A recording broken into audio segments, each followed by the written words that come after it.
enough about somebody's work and practice based on their, So if you have several things, it becomes a magazine. So if you understand that concept, something similarly here, what happens, it's all about you are giving a signal, like, there is a long line, there is a head in the middle. So the line continuation you can imagine. So I am interested in not to explain everything. There are something viewer also has to imagine. That's why the work becomes open-ended. Otherwise, like, I become a poster, like, I say this and this represents this and the story ends.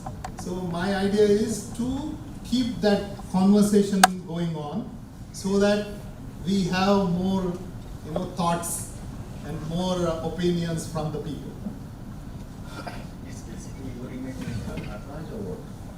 No, I allow people to imagine.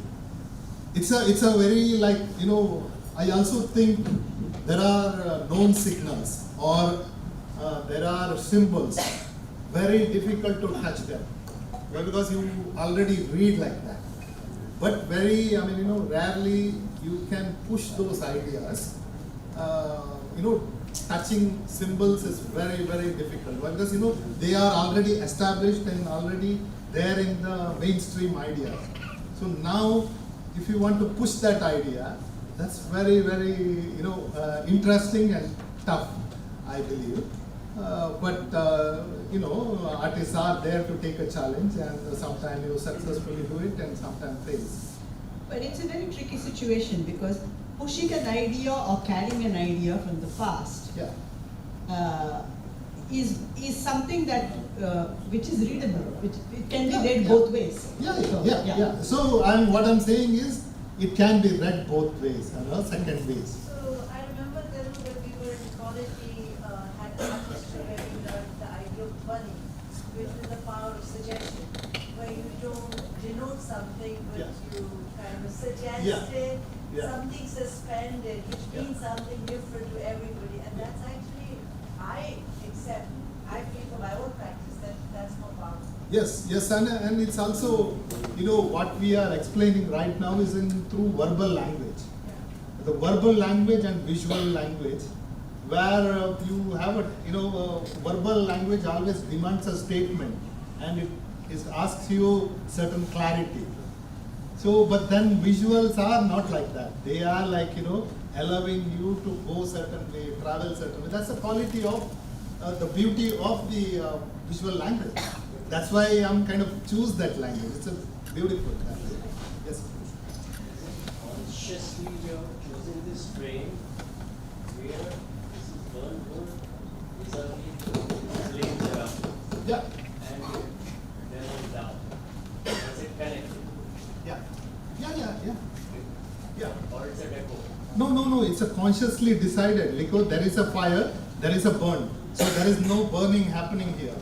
But you are seeing a fire, you are seeing a burnt wood, and you are seeing ancient past, and burnt wood. You can't say it is very old. You can immediately, maybe a week back they burned.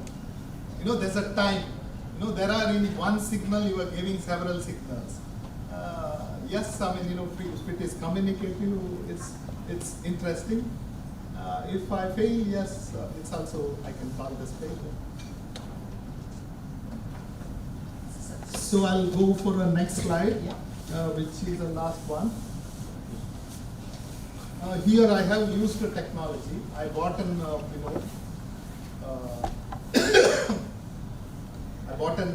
antique, Nataraja, and then I scanned and I manipulated in several different ways.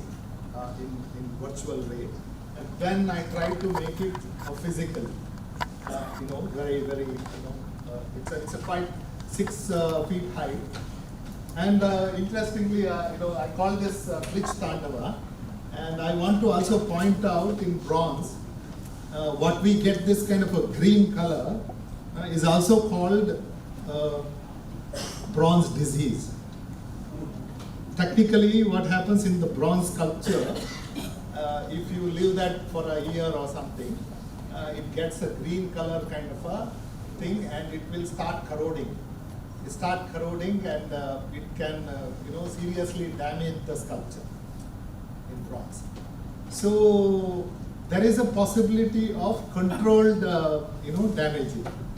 In the sense, you can coat them with the chemical and it gets a green color of patina, and it's conceptually also goes very well.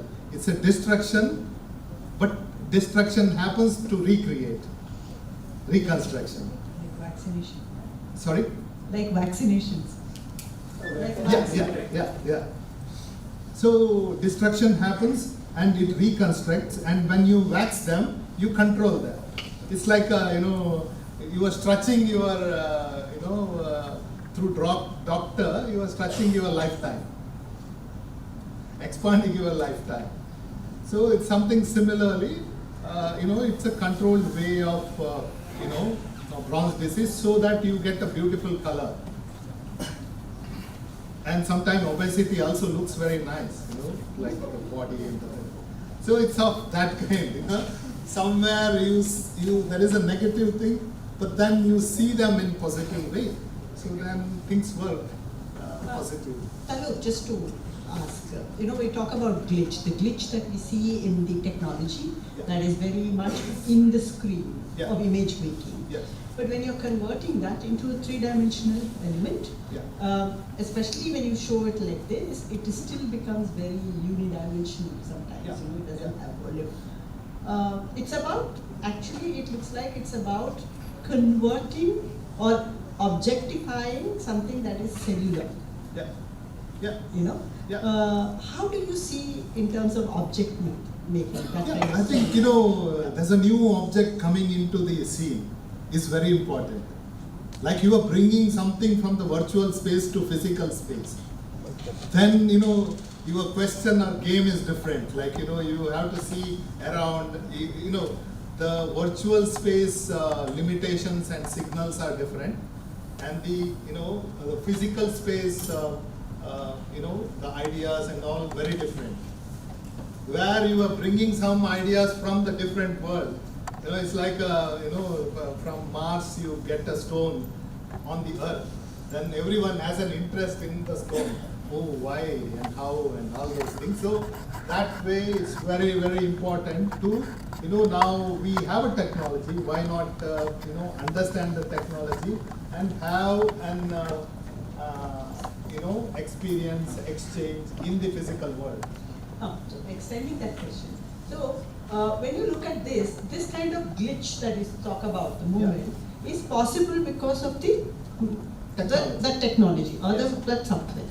But the same thing is also when sculpturally interpreted when you look at Nataraja with multiple hands, that is also the interpretation of these movements. So both are talking about movement. But this is only possible because of the technological element. Absolutely. I acknowledge technology, and how we have to go further from here is the question.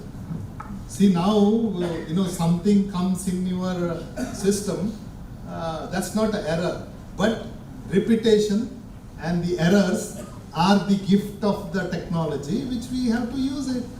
No, but we think in a positive way. But you use multiple hand, multiple head, it's consciously you created that. Of course, yes. So it's there and there it is there is not just only technology, because you're not only using the technology as a weapon, but at the end of the day, your idea is creating the multiple hand and that movement. So what behind both? There is now, the air behind the sculpture, I don't see anything else. So these are all thoughts we have to, understand. This is in an early stage. We are dealing with the toddler now, so AI toddler. So once we, move further, I think we will understand, we will learn more. Maybe you will create a much, in a second level of same understanding. So, how did you arrive at this configuration? How did you arrive at this design configuration? That's very, there is something when you see, some objects when you see, you feel that has something to go. I mean, it's it's a same object. Maybe 5 artists are given a challenge to make that object. You have a Nataraja, and then 5 artists are asked to make a sculpture on it based on that. Each will do it very different way, and they will carry their past that will reflect in their work, and ideas will change. That's an exciting world, isn't it? Like But you use particular technology. Yeah. I did I did a ZBrush, and there are to go to Rome there are several ways. To go to Rome there are 10 ways. So I mean in my case, like there are a lot of trial and error method where I said I take error as a very positive element in the technology. But technology seen many people, but then when I see error as a very positive, repetition as a very positive, which human can't repeat something, repeat sense they can bring, but real repetition they can't create. So that kind of a difference I'm kind of very interested in. So now it's just coming to the system. So let's see how I can push and how I can, there's an open-ended, challenge. So it'll be very interesting. It's also going with the audience, also, very important and interesting. So I'll give.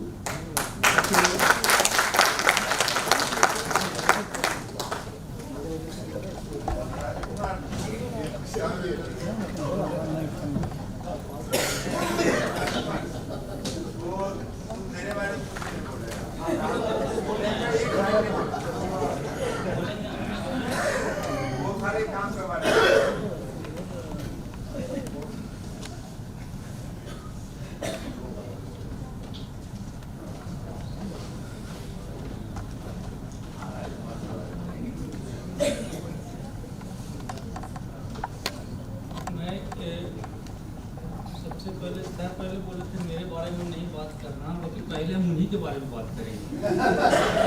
लेकिन हमेशा उल्टा चलते हैं। आज मैं ये stage पर आया हूँ तो इनकी वजह से, क्योंकि मैं जन्म बिहार में लिया था, बाकी बिहार में लुप्त होते जा रहा था। तो ये बिहार की पहचान फिर वापस रिटर्न ये लाए। तो जब ये रिटर्न लाए तो इनको क्यों नहीं रिटर्न हम थे जवाब। तो ये और ये जो शो मेरा नहीं है, शो सारे आर्टिस्ट ने सब मेरे को सपोर्ट किए, सब कंट्रोवर्ट जो एक संपोजियम जो किया, संपोजियम में जितने जो पार्टिसिपेट आर्टिस्ट किए, ये मैं सारे आर्टिस्ट का मैं बहुत शुक्रगुजार हूँ। और आर्टिस्ट सभी जितने जो आर्टिस्ट उनके थैंक यू करते हैं मेरे तरफ से कि इस संपोजियम पार्टिसिपेट को, इस शो को मैं जो मेरा विजन था, जो मेरा एक्चुअली विजन ये राजेंद्र टिप्पू सर थे, तो थे वो क्यूरेटर, वो 4 संपोजियम को वो किए थे। तो वो संपोजियम का सलाह वो दिए थे, क्योंकि अभी स्टेज पे नहीं है, वो किसी रीजन से उनके घर में काम है, इस वजह से नहीं आ पाए। और मेरा जो फाउंडी का जो है, फाउंडी का जो स्थापना किया वो हिम्मत सर का थी।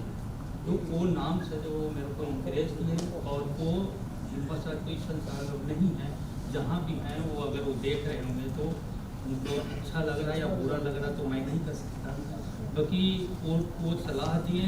और मेरा फाउंडी का नाम भी वो जब वो मेरे से मिले तो बोले रात में एक ऐसा स्थापना करो स्टूडियो जो कि आर्टिस्ट आके यहाँ काम करें और उनकी स्पेस ऐसे क्रिएट करो आर्टिस्ट। तो मैं हम बोल फिर नाम क्या थे, तो फिर वो नाम ये वर्क्स फॉर आर्टिस्ट फाउंडी का नाम थी। तो उसमें से फिर वर्क्स फॉर आर्टिस्ट फाउंडी बोला 2004 में, 2005 में फाउंडी को स्थापना किया। हम 92 में बिहार से दिल्ली मूव किया, 92 तो 97 में जयपुर मूव किया, और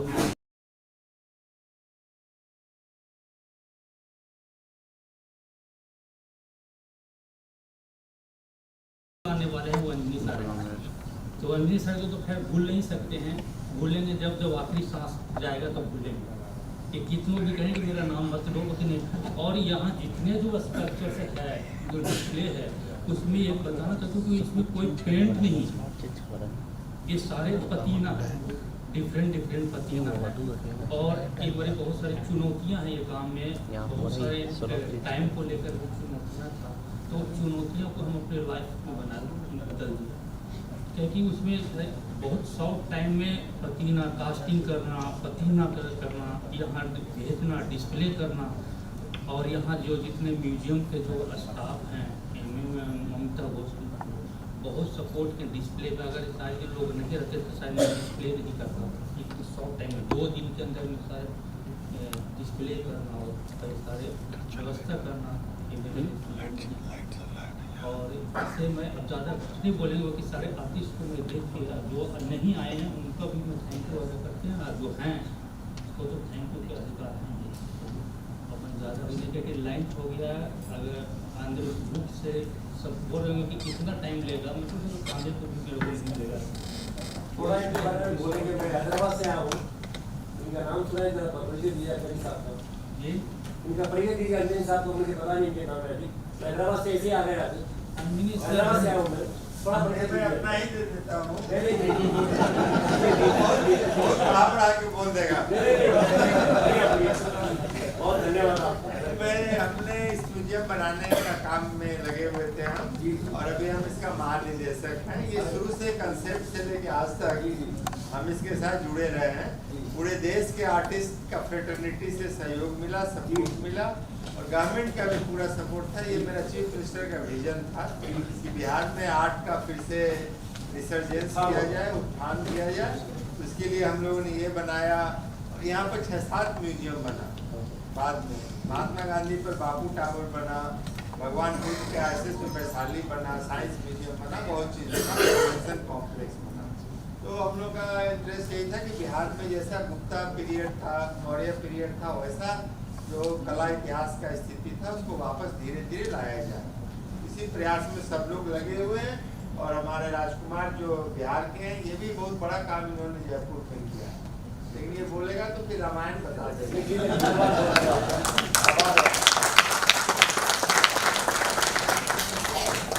बहुत अच्छा। So what is the time it will take? 1:45. So one time, 1 hour. 1 hour. So we come back at 2:45. All our audiences, you can collect your refreshment coupon from me, the artist in Goa. ये बाहर में coupon है, ये लोग recording बंद, camera on है, recording camera बंद। अपना कूपन ले लेंगे मेरे से।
Hello check, hello.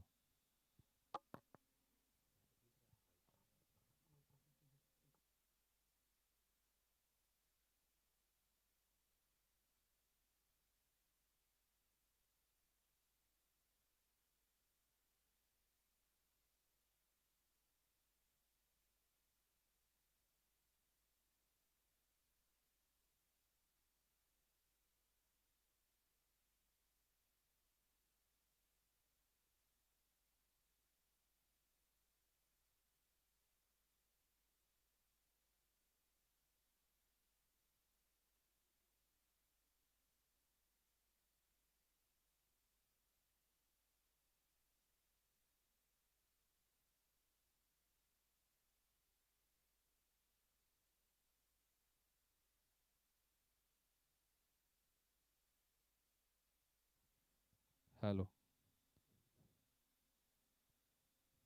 Hello, check. Hello.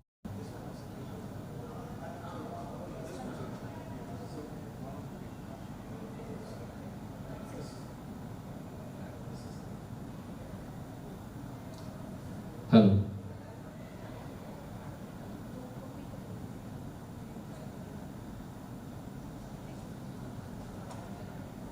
Hello.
हाँ पता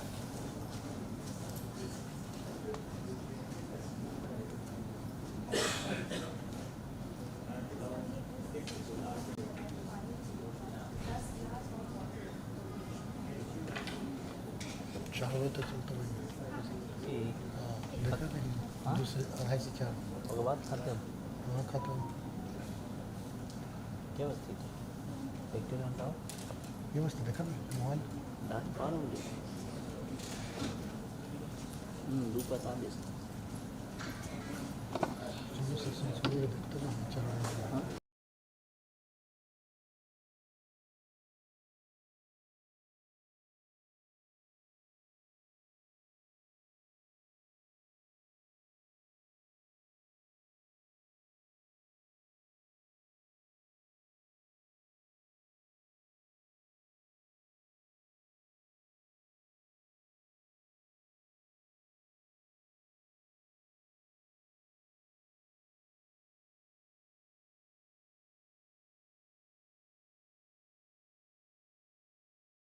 हाँ? ऊपर करो, ऊपर। अरे तुम वाइड रहो ना, एक चेक कर रहे हैं बाबू। चेक कर रहे हैं।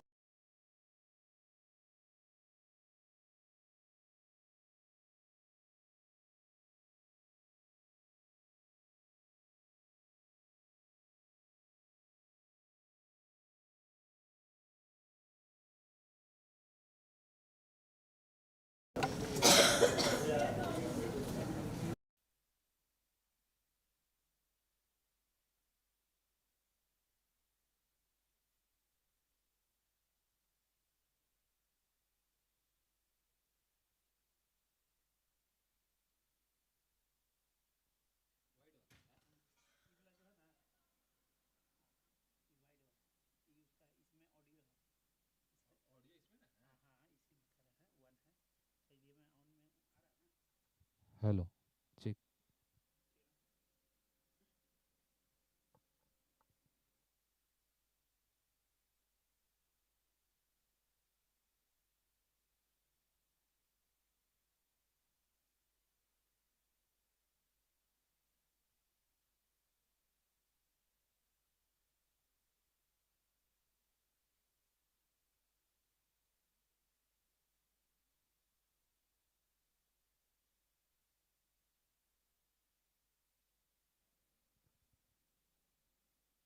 हेलो हेलो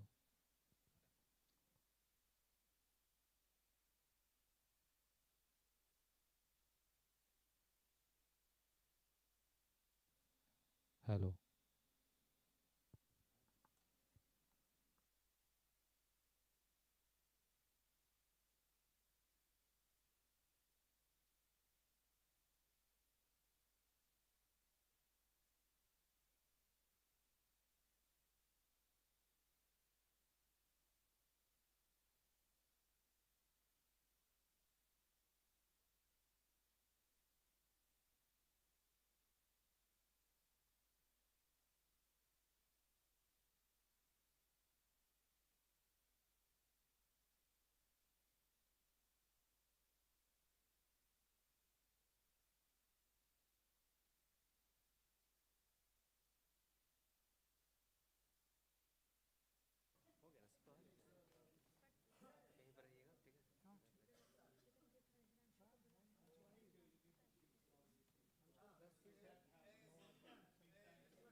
हाँ हाँ ठीक है ठीक है.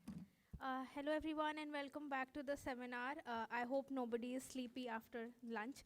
Can we have the presenting artist and our moderator on stage so that our DG sir can welcome them? Dr. Kirtana, Ajay Kanwal, Mr. Ganesh Gohain, Santana Gohain, Carl, Vikas ji, Pooja Irana, Veer Munshi and Vipul ji. Can we please have you all on stage?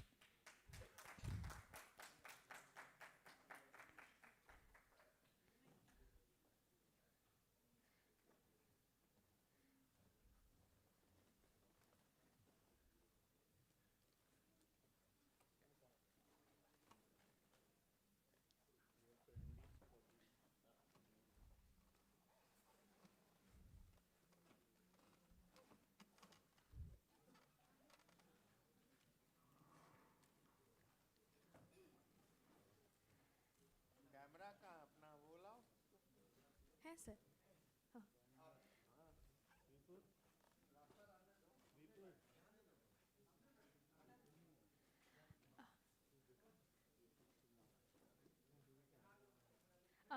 Sir, I would like you to welcome all our participating artists and guests with a small token.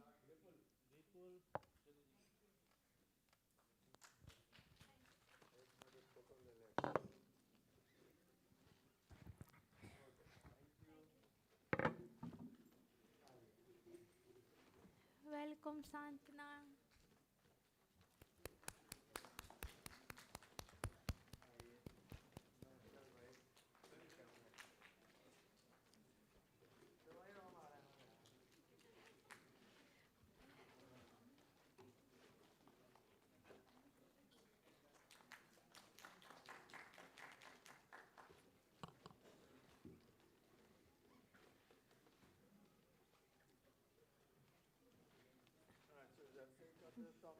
Welcome, Veerji.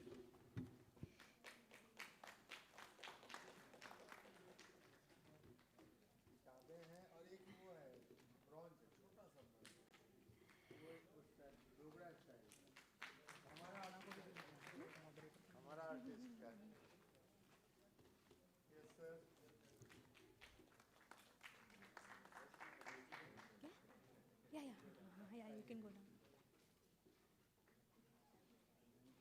Sir, we missed Kirtana, ma'am. We could please.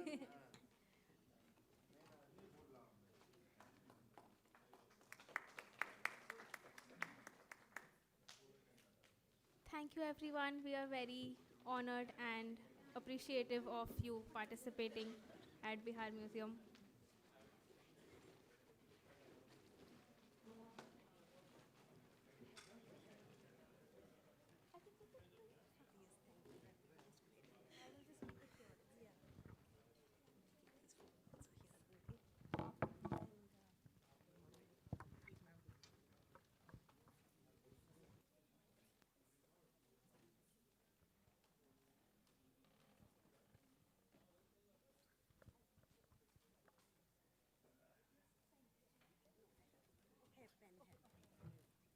So, and the way that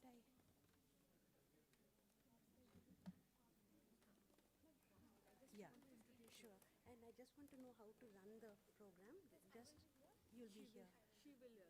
Okay, run me with that. Okay. You can say only next, so we can run from here. Okay, So you okay. can just But I increase would rather speak from here. So Yeah, I can. Yeah, yeah, please. It'll be wonderful. Okay.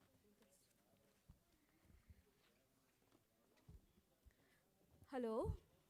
So good afternoon, everyone. I hope you had a good lunch and now everyone is not feeling sleepy. I have seen some of you is already feeling sleepy, so no worry. In the second session, Dr. Kirtana Thangavelu is our moderator. I would like to speak 2 minutes just to introduce herself to our audiences and the artist.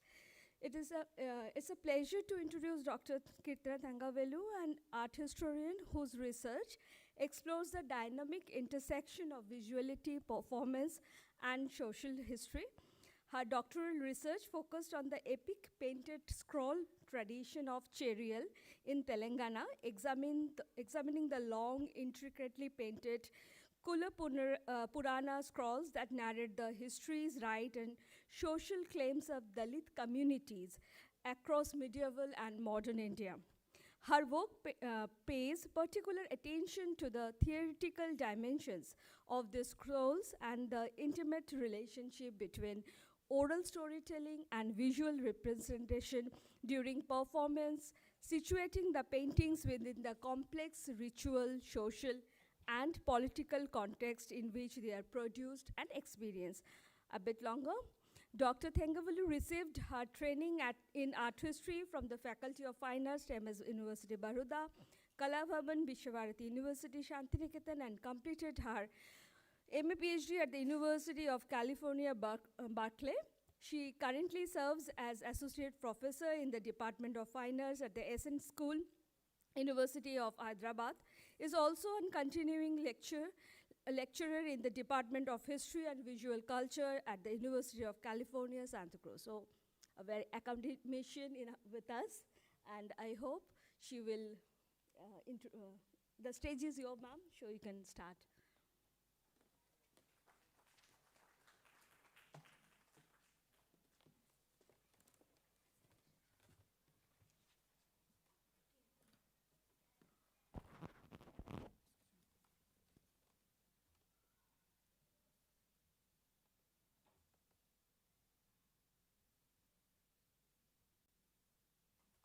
Forward, backward.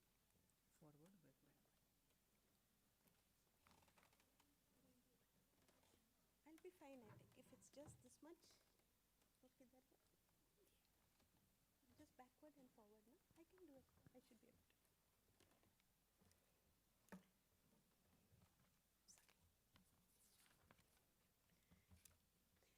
Good afternoon, and thank you all very much for having us here and for hosting such an incredible and memorable seminar.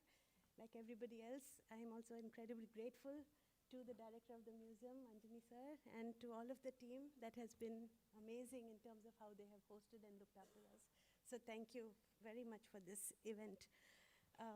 My talk today is primarily addressed to the young students in the audience, who I originally thought were the primary artists and audience for the workshop. But so my questions in the paper are very primal, very primary and simple about the material itself, because to have a full seminar dedicated to a material is rare, and it's a wonderful privilege to be part of it because of that. Thank you. So my intention for asking these very basic and simple questions is to allow the material to reveal itself as a pedagogue, as a teacher, and not just as a teacher, not just as any teacher, but as an old and ancient teacher that's revealing to us its answers as we young learners. So I'm hoping that these questions will unlock more doors as we look at it as material. This is because bronze is an ancient material. On the screen is the earliest example of a metal object. It was found in the site of Plasnik from the Vinca culture in Serbia near the Danube River in Europe. And it's a metal object that dates to 4650 BCE. So it's an object that's more than 7,000 years old, made from a tin copper ore called stannite. And Plasnik is one of the oldest and first metal workshops in the world from the Neolithic times, where these tools were being made in the Balkans area, which is today Bosnia, Romania, Serbia, and Macedonia. But I want to argue that bronze is special in a very different way. Bronze is not just a metal, it is an alloy. It is not a pure metal. It is an alloy which is the first man-made alloy in the world, when two different metals were brought together to form a third metal. So bronze is a combination basically of tin and copper. And the combination of these two metals make for a third, much stronger, much more durable, much more tougher material. And most importantly for the ancient world, it was a material that was resistant to saltwater corrosion, which is why ships were made, which is why tools and armors were made. And this revolution would have a deep and lasting impact on the history of mankind. So to make bronze, what you're seeing is tin had to be first mined as a mineral, cassiterite, and then it is smelted and later added to hot copper. And why is this fact important? Because in the natural world, tin and copper reserves are never found in the same place, very, very rarely. Most of the tin that was found came from England. China had another very big area for tin reserves. And these tin reserves did not exist anywhere near the river valley civilizations of the ancient world, which meant that if you wanted to make bronze, you had to import bronze from outside. You had to import bronze from very long distances and faraway cultures, which means that any artist working in bronze in the ancient period and also in the modern world is always working with an international element. So the notion of international trade So the notion of international trade demanded that there were economic networks, and we are talking ancient periods. So these global cultures were deeply unified through these networks, and historians have shown how when these mercantile networks crashed, the civilizations also gradually crashed. So this is where bronze becomes truly important for us as an international material. And as a result, bronze profoundly shaped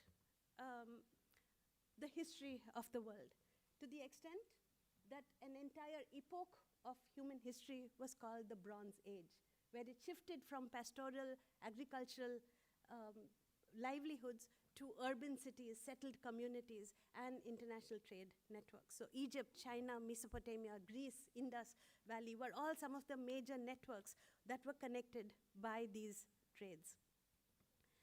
Now, the question I want to ask is, what then is bronze? Right? What then are these terms that we use? What is a panchaloha? What is a bronze? And interestingly, there is no consensus on it. No two bronzes are the same or made of the same kinds of compositional structures. Not much technical and scientific research has been done to understand what exactly is bronze in particular periods, in particular sites, or within a site and within a workshop among different artists, among different kinds of sculptures. So how then do you value an object? if it is made of bronze? How do you give it a monetary value? How do you participate in economic trade if we are saying that bronze is part of economic trade? If there is no standardization, unlike in the case of pure metals, here on the slide, you have what are called ingots. Ingots are pure metal, pure silver, pure gold, where they can be valued and used across. They are systematized, they are standardized. But with bronze, there is no standardization possible because the composition changes, varies from site to site, from artist to artist, from workshop to workshop. So if you want to evaluate bronze, one of the ways to evaluate then would be weight. What is the weight of the bronze? What is the weight of this? So one thing that is interesting about bronze sculptures is that bronzes were always found in groups. They were seldom found in ancient sites as individual pieces. Very often, the most famous bronzes were found in large clusters called hoards. They're often, so if you look up any research, if you do a Google search, you'll see hoards of bronzes, H-O-A-R-D-S, which is big, large chunks of bronzes that are found. And here I'm giving you examples of bronzes from the Hansi gourd in India, the Jaina bronzes that had 36 objects. From Gorlitz in 2025, 310 objects from 3300 to 800 BCE on the right top. On the lower bottom, from the largest tomb that was excavated intact in China, from called the Fu Hao Shang tomb, which had 468 large bronze objects. And the last one on the left corner, from the Islaham hoard in UK, that had 6,500 pieces of bronze, all placed inside this large vessel over here.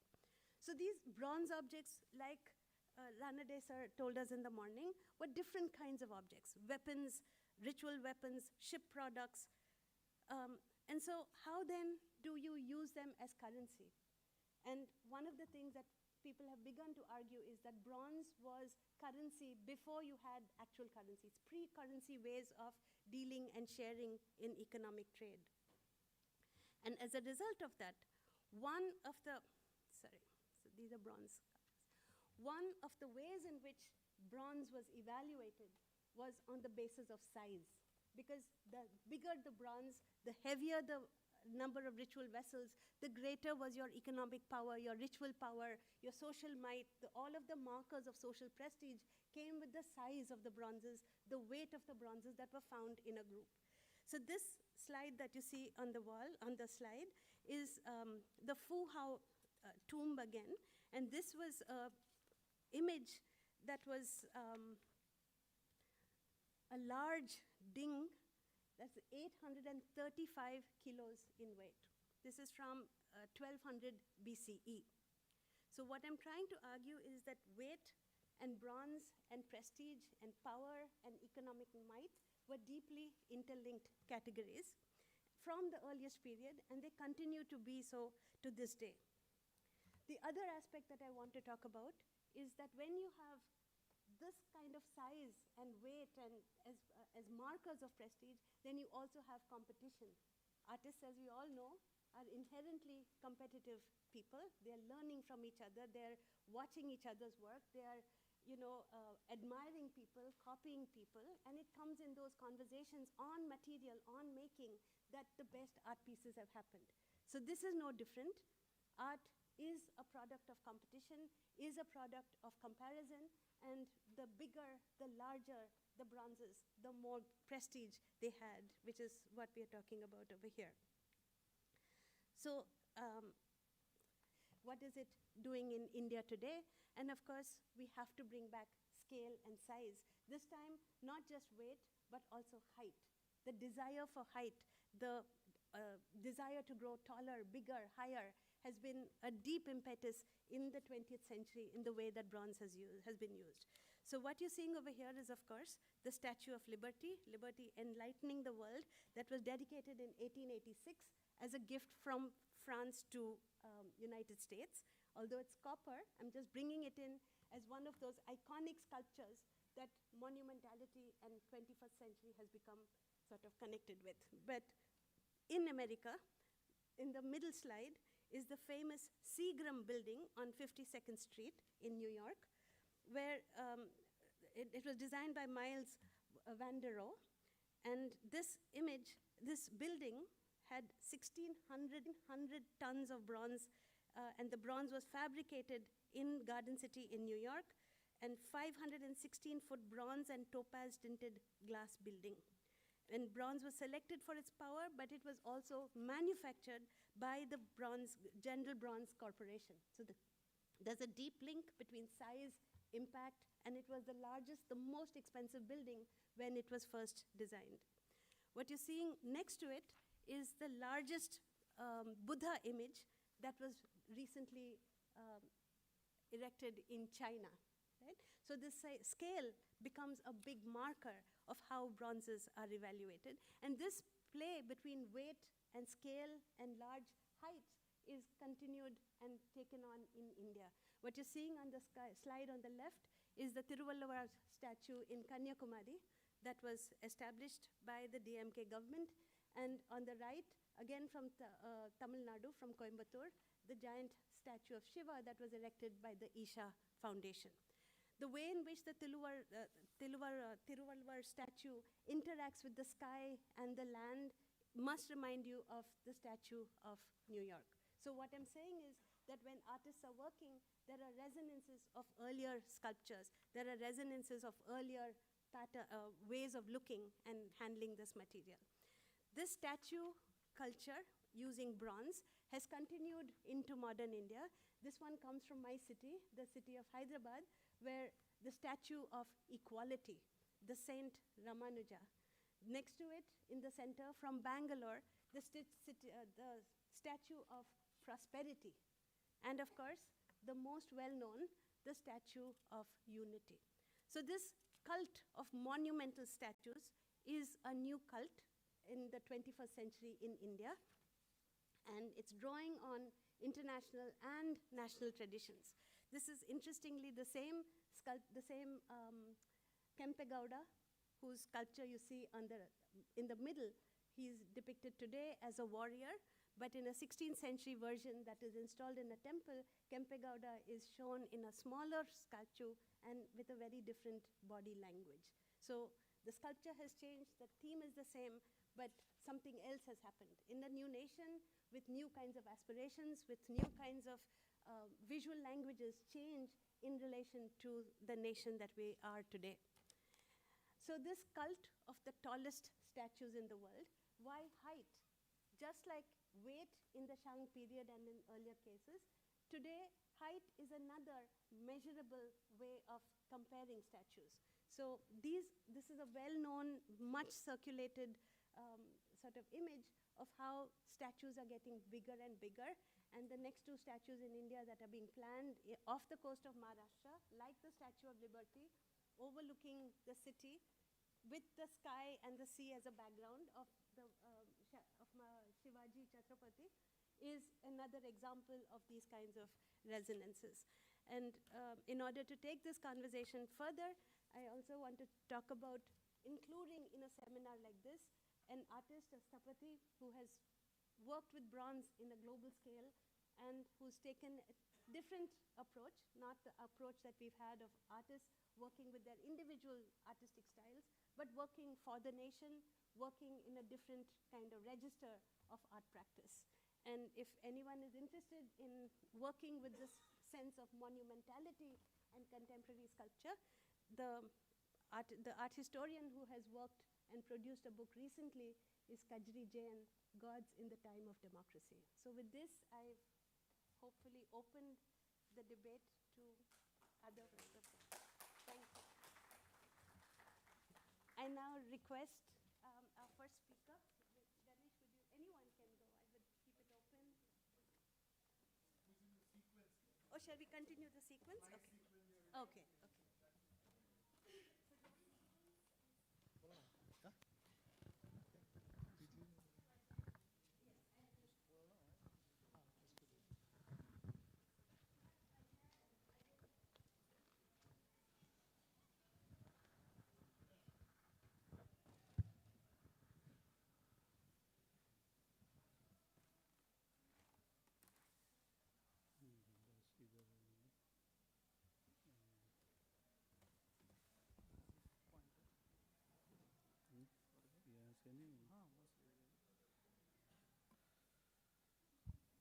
Before going to start my presentation, I would like to congratulate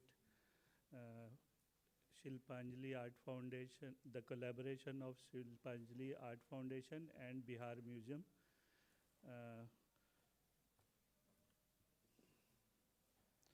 Thank you so much for giving me an opportunity to showcase my art practice. My objective interest is man-made, and my subjective interest is illusion and reality. So with the help of my art practice, I am trying to learn the condition of illusion and the reality, and in the viewer perception. So this is my work. I have made jacket out of ceramic. It is wearable. You can. This is the detail, and I consider time as a medium in this work, because it is not a matter of rational time. The psychological time is there, which we can, the thought come and the idea execution, it is beyond the rational time. So this is the model who wear this clay jacket.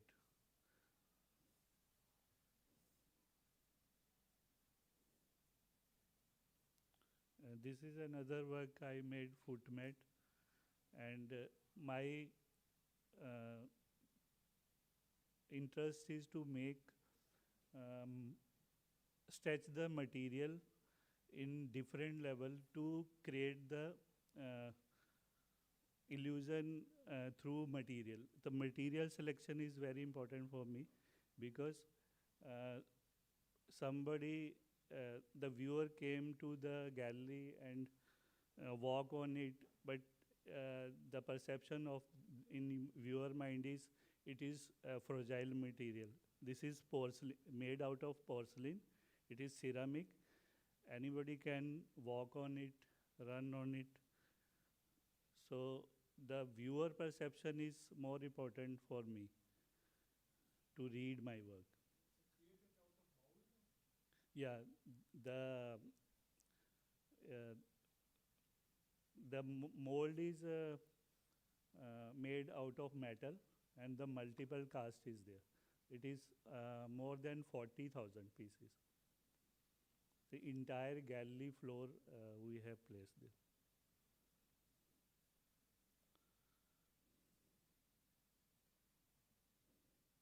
This is the detail of 4 pieces. This is another work, 1 step is equal to 8,000 reply. So this is sensor-based work. When somebody in front of this work, it vibrate. With the help of infrared sensor, the presence detected by the sensor, and it will vibrate. The musical bell is vibrating. The idea is how the dead material respond to the live one. The presence of live one, how the dead material can respond. This is another work in stainless steel. You can see these 5 boxes. The title of this work is 5 Elements of Life. If you see in the negative, there is 4 letters. L-I-F-E. If you forget about the boxes and go to the negative one, there is 4 letters. And if you remove any one, the life word cannot be exist. So the 5 elements of life, it appears with the 5 element is there, and the life appear with the help of that 5 elements. So I have received research grant from University Grant Commission. I have received 2 grants. One for patination. I did patination recipe on bronze, brass. Even I have found 20 patina on stainless steel also. And it is going to be published. It is open to all. Anybody can access. And the second research I have did in ceramic, the color clay body. So these are the test pieces, or you can say the work. The title is Color of Life. So these are not paint, these are porcelain clay body, but color clay body, fired in high temperature. So the earth element title is there, and the all are clay. The porcelain slab is 1 mm thickness, like canvas. The impression of canvas is there, and it is treated as a oil paint, but it is clay body only.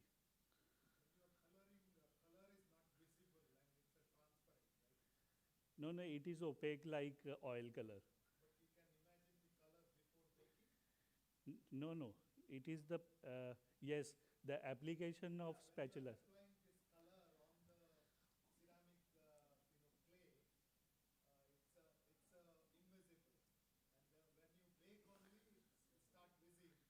No, it will visible, but it is lighter tone. When it goes to higher fire, it is bright color come out.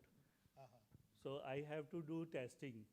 So accordingly, I have make This is the final result or a testing result? This is the final result.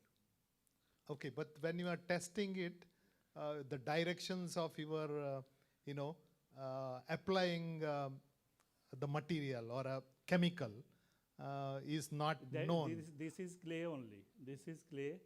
Oh, then it's visible. And the stain that I have invented the recipe of stain through multiple testing. There is failure, there is success in, and I used. Now, how you will read failure and success? Maybe failure means which is not come out after firing, the high firing like 1200, 1250. Okay. It is not remain as powder form. So the stain you are using in clay, it should be in powder form. Then you can add on the clay slip, and then apply accordingly. It depends on, first you have to do biscuit firing and then you can do, but in few works I did only single firing. Yes. And something connected to thickness and thinness. My area of interest is to give illusion through material. The materialistic illusion is my more concern. Please explain more. What is materialistic? Materialistic illusion. The viewers cannot find this is particular this medium because it comes under reality and illusion. Are you saying, let's say, for example, you made out of plastic, but it looks like bronze? Yes. Giving an illusion of like other material. If you go back to the foot mat one, okay. Many viewers are not recognize it is made out of ceramic. Yeah, it looked like iron. Yeah. Rubber or iron, whatever. Yeah, rubber or iron. Yeah. So the materialistic illusion is my more concern, to understand the condition of illusion. Yeah, sometimes form gives you the feeling of iron. Yes. In metal or rubber earlier, whatever. And the viewer perception is more important for me because this is my perception. I am creating this is one side. but the multiple viewers, multiple spectators have different kind of. One of the example is here, Vipul Kumar. Yeah. In Tirnale, he came to me and said, "Where is your work?" I told him, "You are standing on my works." That is footmat. So this is fascinating me, such kind of experiences.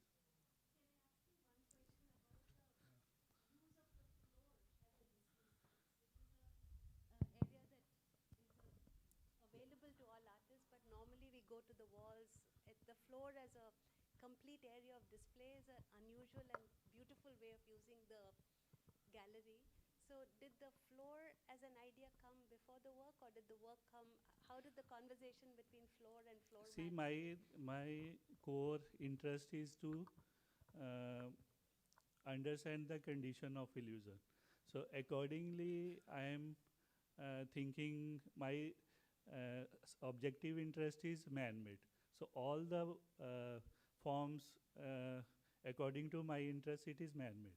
And the thought will come, later what is the difference between idea and thought? If we can give example, milk and cheese. The cheese is the byproduct of the milk. The same like idea is a byproduct of thought. When it comes under execution, then it will not consider as an idea, thought. When it comes under execution, it turns into thought. You can't say this is idea.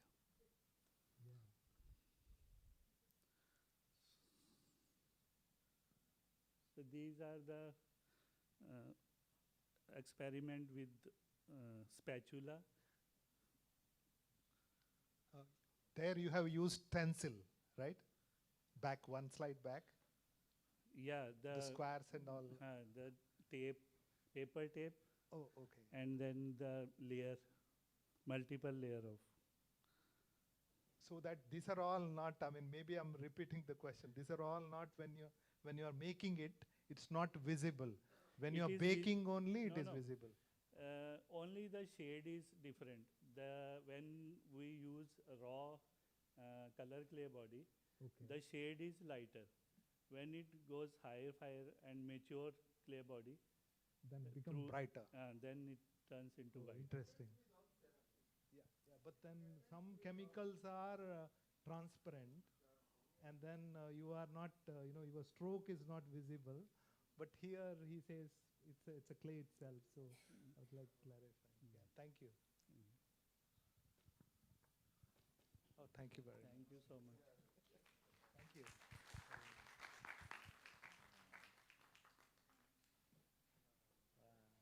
All the best.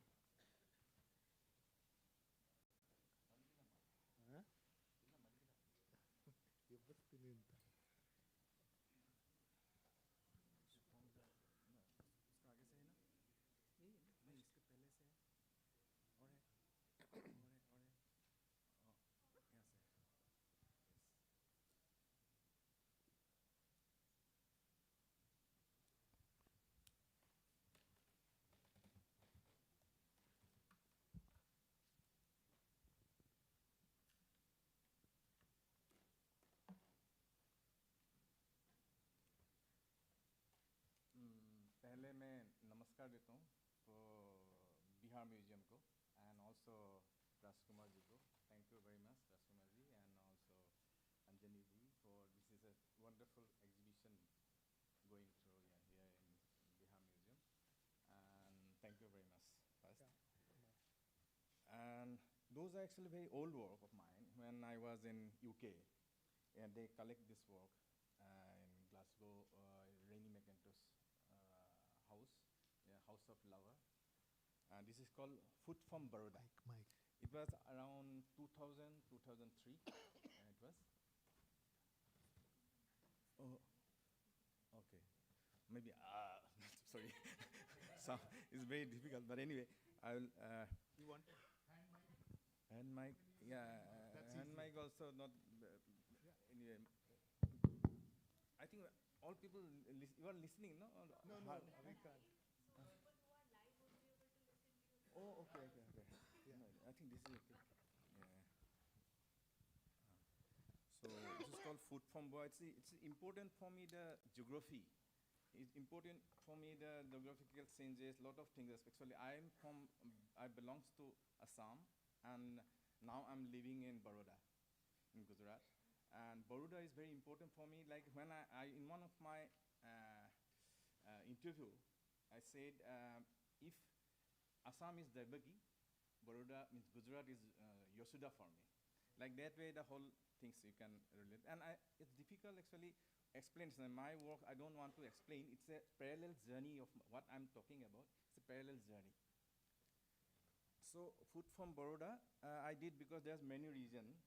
In that time, I was thinking about the history, about things, and history because though 200 years the Britishers rule our country, but we invite them for business, not to rule, not to occupy our land. So this is the reason behind, and also I'm thinking about that Bali, Raja Bali, and the Brahmin, the Vishnu. So those are also thinking, but it is many other things are there. And then, okay, I have this one. So this is, you can see the work. It is in Reni Megatus. Then, when I was there, it was the 3 season, yeah. So that time, I see the deciduous tree, the oak. Oak is very important.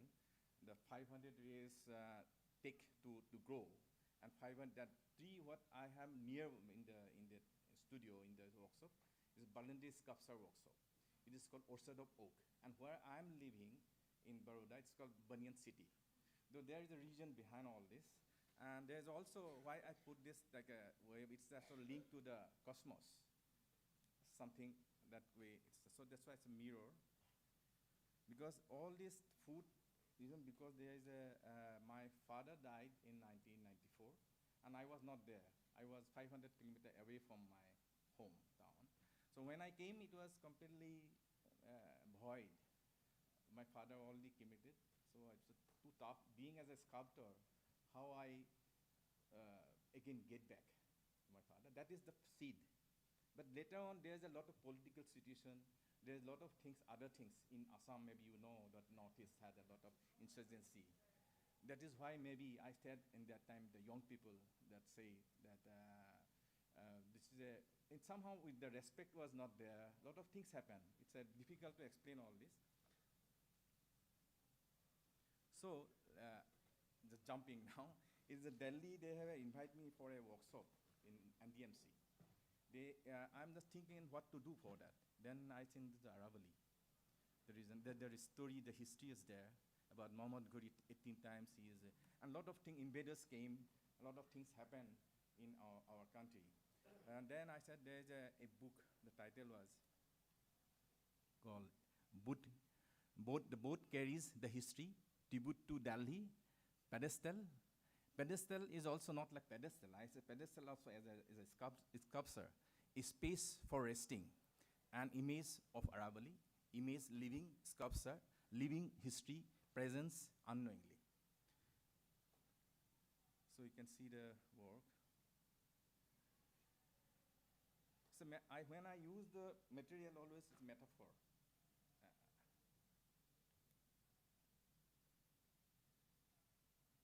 So this is also shadow of stone, the bronze and also synthetic bronze. Because I don't want to put the real bronze on the top, in the ceiling.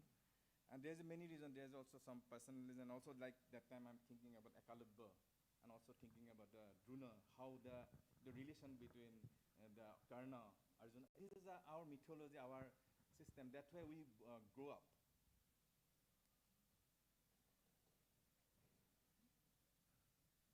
So you can see this. Then these are all in 2017, after come back from France, second time.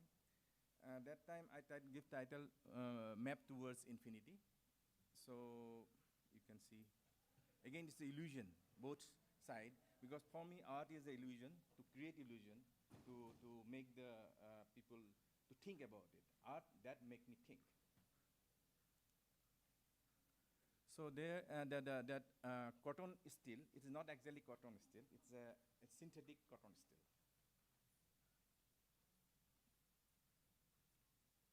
And those now I have planned for the 10,000, I already made 8,000 these small eggs, but another I will make more. This is called torso from Baroda. Maybe you know about the torso from Harappa. So there's when I was in Bangalore, I always think whenever I read about our history, Indus Valley civilization, all those things, it always react me. Then I said one day maybe those sculptures will remain there. That's why two of my exhibition called Temple of the Future. Like the museum will be the future temple. Like that, my imagination. It's not like that. So here earlier when I did.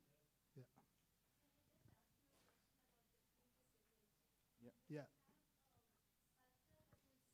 Carved out subtractive process. You have a metal which is poured process, and a chair or a pedestal which is an additive process. You have three different kinds of material and three different kinds of process. I think when pedestals, talking about pedestal, I said that even many time I work on pedestals, and sometimes if you see my work earlier, House Within Me, when you talk about the pedestal and work, then I said about the Michelangelo's work, the David. David was made before, then that after that the architects are made. So that is the reason behind. So when I said a house within me, that time I said also tribute to Michelangelo, like that.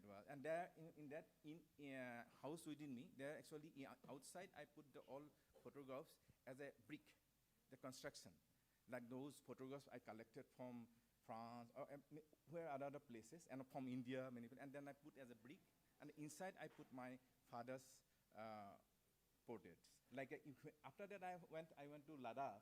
There's a temple where Buddha's images also like putting like that way. Yeah. So it's very interesting for me. Somehow it's connected, but I didn't know. Yeah, you said 8,000 eggs, golden eggs. Huh?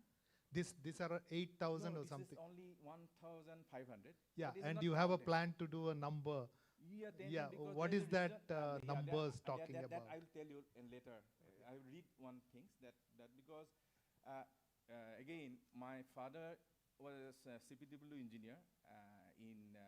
He was moving around, and he was in Arunachal Pradesh, and it's far away from Assam. And then I also born in Arunachal Pradesh in Khunsa, so it's a Himalayan range. So that's why it's there's a Lilliputian and all those the changes of now your question is also there. So that like in this work also you can see that I said it's a landscape. I'm a landscapist in that way. So what you asking for? The question is about the number of eggs, gold eggs. So it can be a 10 also. So you no, it's a visual language. You're talking about your visual language. I'm talking about also visual language. The nature. I think nature is the most important at the educations. Yeah. So what nature says, like my work, what I'm saying is not like that. You can see, you can relate with you, or maybe you get it, or maybe not. Maybe another 10 years you take to understand that. Yeah. Even understanding is also very difficult. If I understand, maybe I'll stop. I don't understand yet, so that's why I'm working like that. So this is torso from Baroda. I did one torso already there, but that was different, and this is also different. It is again that the share, not share, actually, yeah, it's a sculpture. This is also cotton steel, synthetic cotton steel. Cotton, maybe you understand what is cotton steel. It's actually chemically reacted mild steel, but it's a long-lasting till 100 years, you cannot say 50 years, like that way. It's a different, sometimes you can orange color you get, sometimes that you can see in the Bihar Museum. That is actually, it's good cotton style, but there is also another cotton style, more, the quality more orange type of. That is, I think, more different. Then you can see, and earlier my torso was like I put inside, say, landscape. The concave for me, the landscape, like you know, Krishna. Krishna's was when he was side. Then Yashoda, because he eat soil, and then his brother complaining. Then he saw his mouth and then whole inside, whole spaces inside. That way, the whole things are. Because I'm from that, I don't say I'm the very religious family, but we believe Hinduism. Because earlier we are Buddhist, or you can say, because we come from south of China long ago, 1,200 years ago, 1228. We migrated from there. We make the Assam. It was like a home. People call it a home. Like that, so because of we are not defeated by any invaders, but later on it was our own political situation that happened. So this is later on I made because when my mother expired in 2018, and a lot of things because I also miss my natives, all the things. And later on I said maybe I put gold because when I use gold, they again said it's a metaphor. Earlier it was green patina. Green patina because maybe I don't need to explain all this. When I put patina, there is also reason. If I put brown, there is also reason. If I put green, there is also reason. Like that way.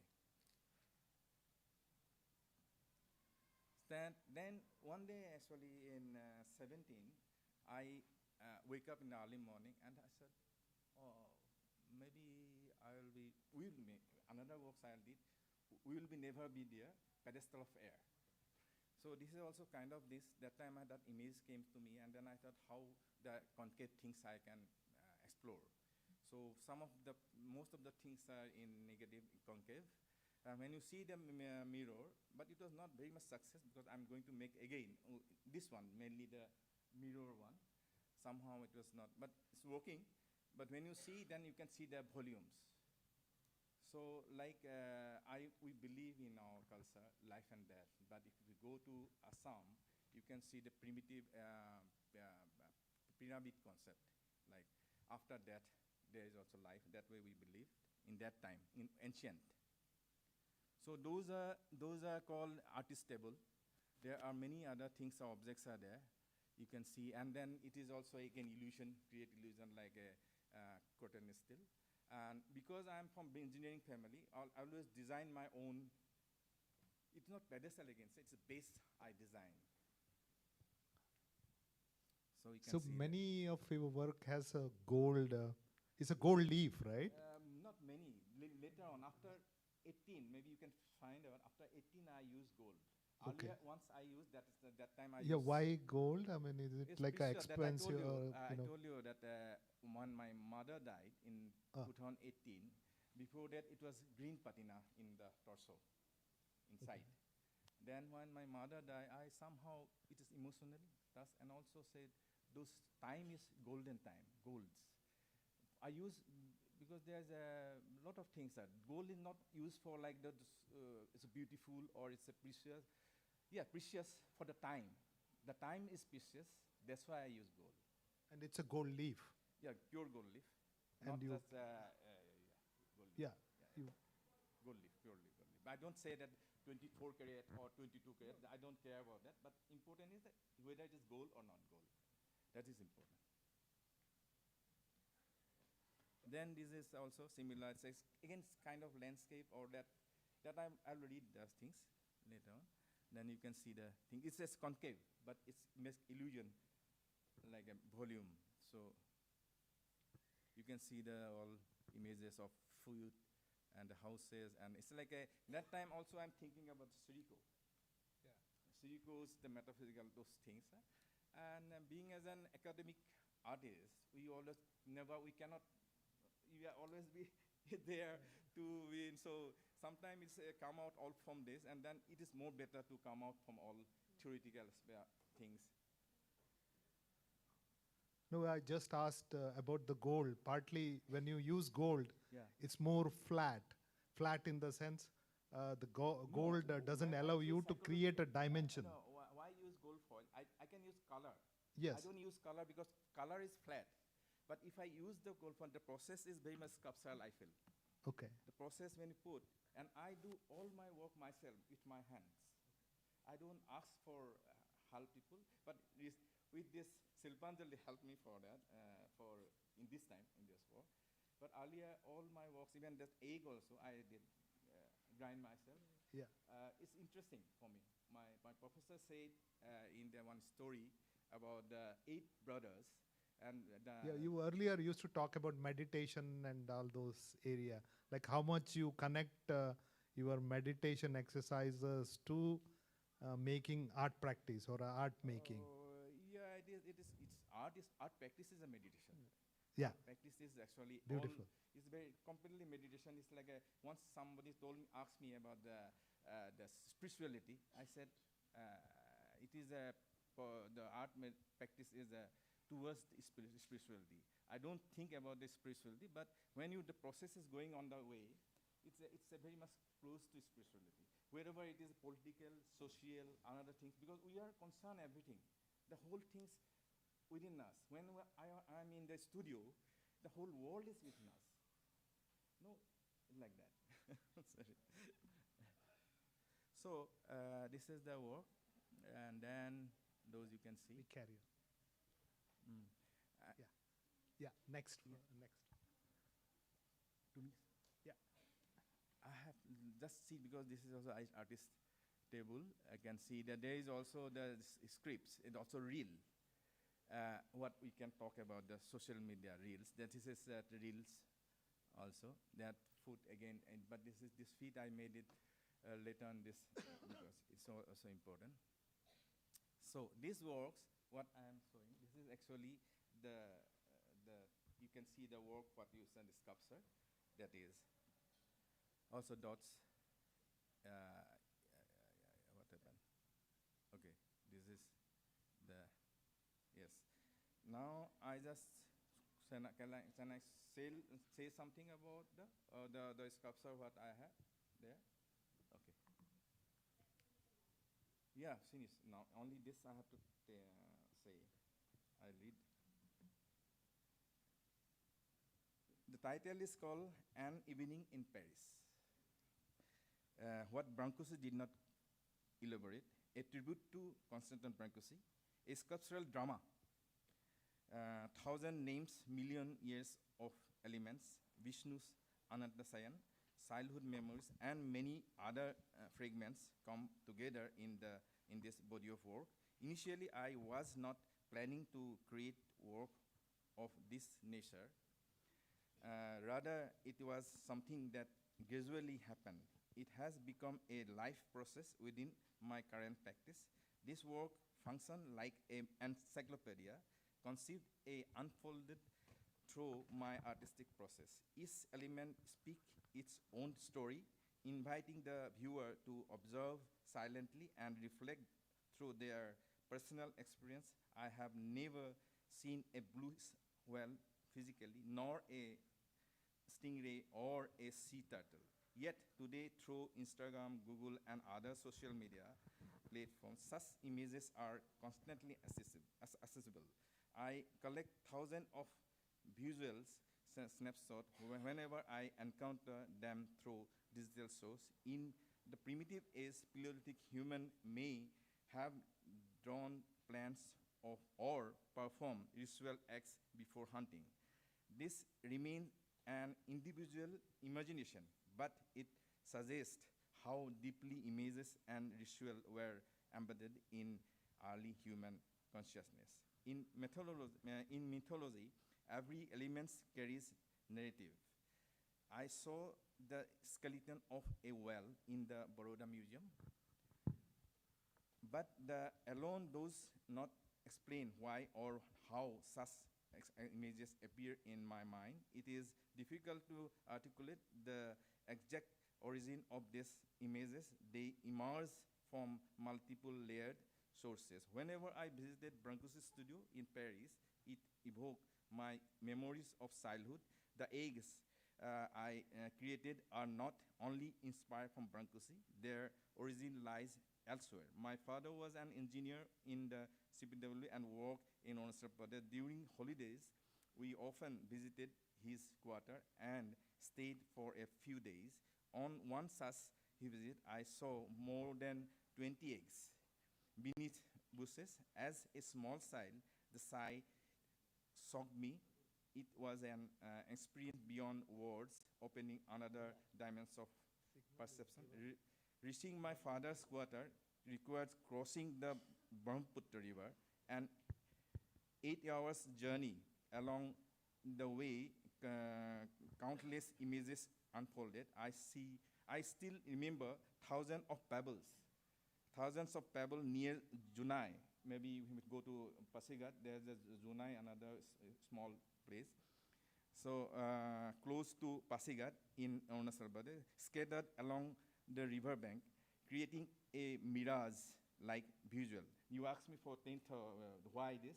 This is the mirage. I want to create that mirage. That's why I'm trying to fulfill my things. Yeah, looking forward to. Yeah, Thank you. Yeah, and there is a need to complete.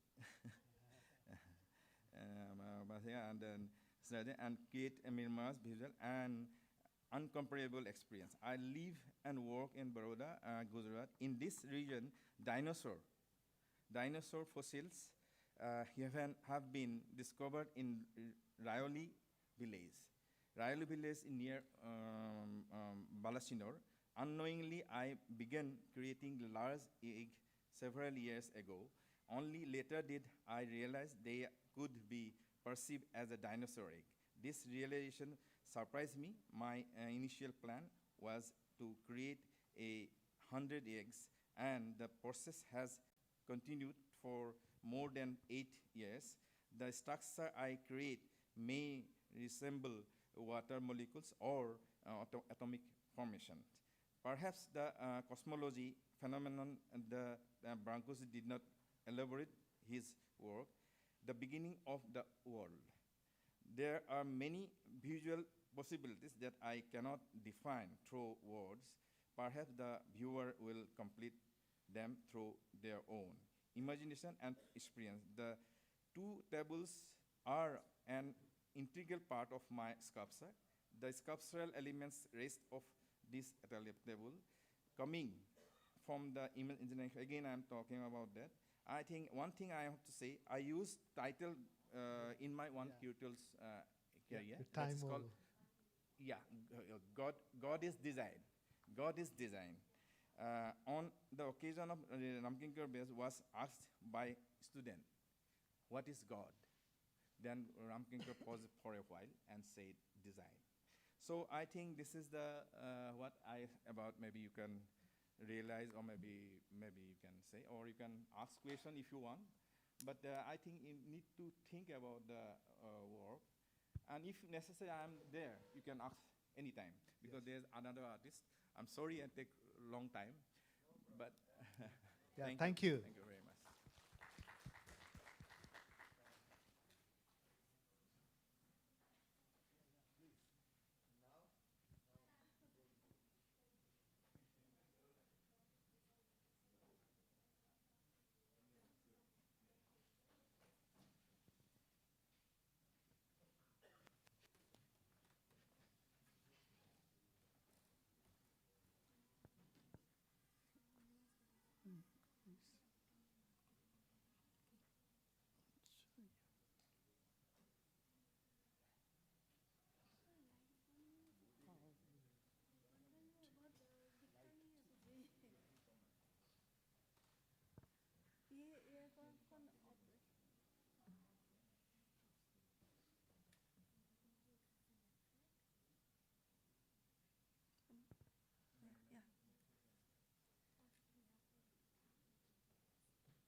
Namaskar. First of all, my namaskar to Bihar Museum and Anjani ji and Shilpanjali Art Foundation, Rajkumar ji and Anjali ji.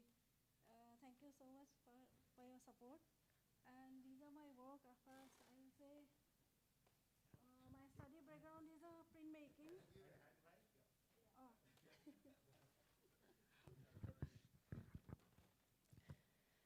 I say, first of all, my study background is printmaking.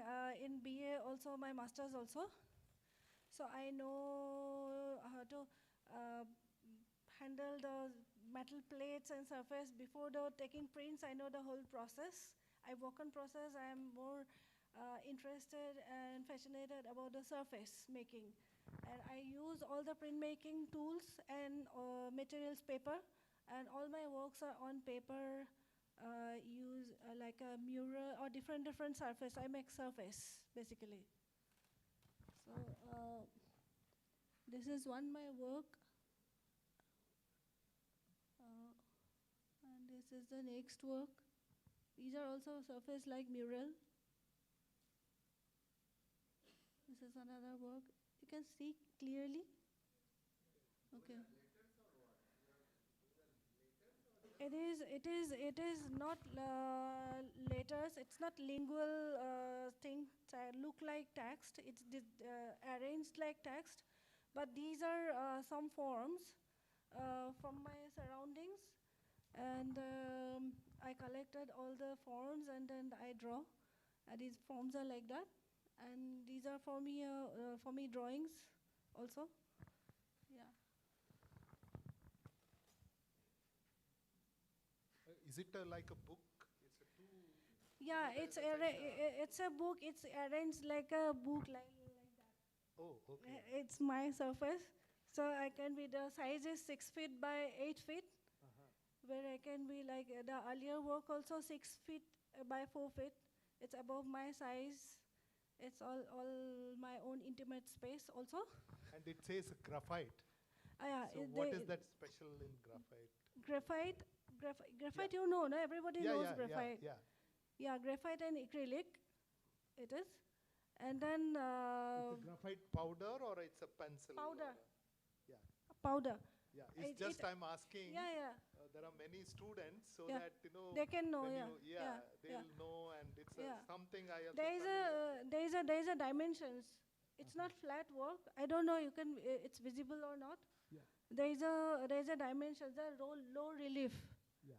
Like we make etching zinc plate in the process of printmaking. Yeah. So similarly like that. Yeah. And then what is that? What material is added to show? It is for the base surface is paper, and then the text kind of forms is a what is called, it's a wood, a new wood. Oh. Yeah. It's been carved. No, it's in laser cut. It's a separate letters.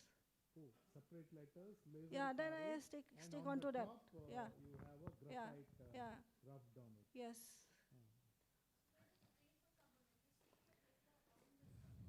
Yeah, I stick the paper on wooden board.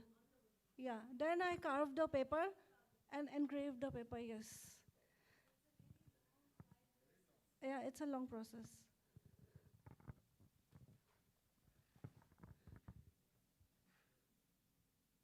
And this is also same process, it's on paper, but I make different kind of surface, different kind of illusions of surface material. So here in photographs, it's not quite visible what I want. It's physically, the work is different, and when public or viewers look at it, the conversation is different. Then they interpret and how to look at it. They interpret by themselves, and they have questions, and they become the part of the work, and they become part of me. We are all getting connected because we are connected, like that. That way, I need a connection of everything, life and material. Yeah, that's all. This is in a different light. It's the same work in a different light? Yeah, different light. Ah. Yeah, for me, my work is sometime light is important. Yeah, you wanted to show like that, like same work. Yeah. You have a chalky light. Yeah, well, and you have sometime in the daytime is a different kind of light reflect, and sometime in the dark, it's a different kind of light. So reflect. when you are making it, what light you use? Daylight, and in the night, if I work tube light. So that influences your exhibition yeah, it's also. important. Light is very important when any artist works. Yeah. So thank you very much. And yes, please. No. I mean, it's very interesting work. And you also said there is a mechanical where a stencil cutting. Yeah, this is then there is a stencil. hang Yeah. on a minute, like. Yeah. And then there is a handmade thing. Handmade so there thing. is a two languages. One is a machine language. One is a physical language. Yeah, physically, which you the are, connectivity. Yeah. So do you have anything to explain that area or something? For what? Yeah, that machine made and the handmade. Yeah, and machine made sometimes you your imagination travels a lot. Yeah. It travels. Then sometimes you want something, it's a desire. And when desire comes, then you are not enough. Sometimes when you feel, then you start asking for help and support of something else. Then so that is why sometimes I use machines. Here there is no machine work. Machine work is earlier because I need a dimension. And here I need a low relief I can manage by hand. Yeah. I mean, when you make a stencil, when you use a ruler, it gets into a machine area. I did not use a roller. I did not use a roller. Yes. Here is a scraper. Yeah. I understand it a different material. Still, you are dependent on always. With some minimum also, but maximum also some material you are dependent on. Interesting. For your expression. Interesting of using, method is very interesting. That there is a machine, there is a handmade, there is a different kinds of machine. Yeah, this is because my study background is also printmaking, and I am with a sculptor here, my husband here, so I constantly maybe this is an interesting question, very environment. In our group, very few couples we have. Yeah. And how, they influence each other. Yeah, we influence each other, yes. And I am surrounded by mostly sculptors. That's a few. Thank you so much. Ajay, yes, Ajay. This is not a question. I am just sharing my experience on particular this debate. That is the machine made and the handmade. Yeah. I think the machine made is totally with the perfection. Yeah, perfection, but I don't work for the perfection because I cannot be perfect all the time. Maybe the machine cut is perfect, but sometimes my application might not be perfect because the grace is this, the handmade it is not perfect. Yeah. So that is more valuable than the perfection and imperfection. Because we are not working for perfection. We are working for that element which is communication. If you compare with the sweater made by mother and the sweater made in the machine, the difference you can see. Yeah. The mother one is not perfect. Yeah. The design may be up and down. Yeah. And the machine made is there is no single thread is up and down. Yeah. But the grace is. Yeah, always you feel you are near to the nature, near to the more humanity. Exactly. Yes. Thank you. This is actually paper. On paper, this is I make acrylic and graphite and all mix live work. Make like a clay paste. Then I stencil it. Yes. No thickness is border thickness. The side I did not bring the detail, but side thickness is 2 inches board. Yeah, it's like the size like that, and the work is like that here. Otherwise, the internal surface is very low. It's a low relief. Okay. Thank you. Thank you very much. Thank you. Thank you so much.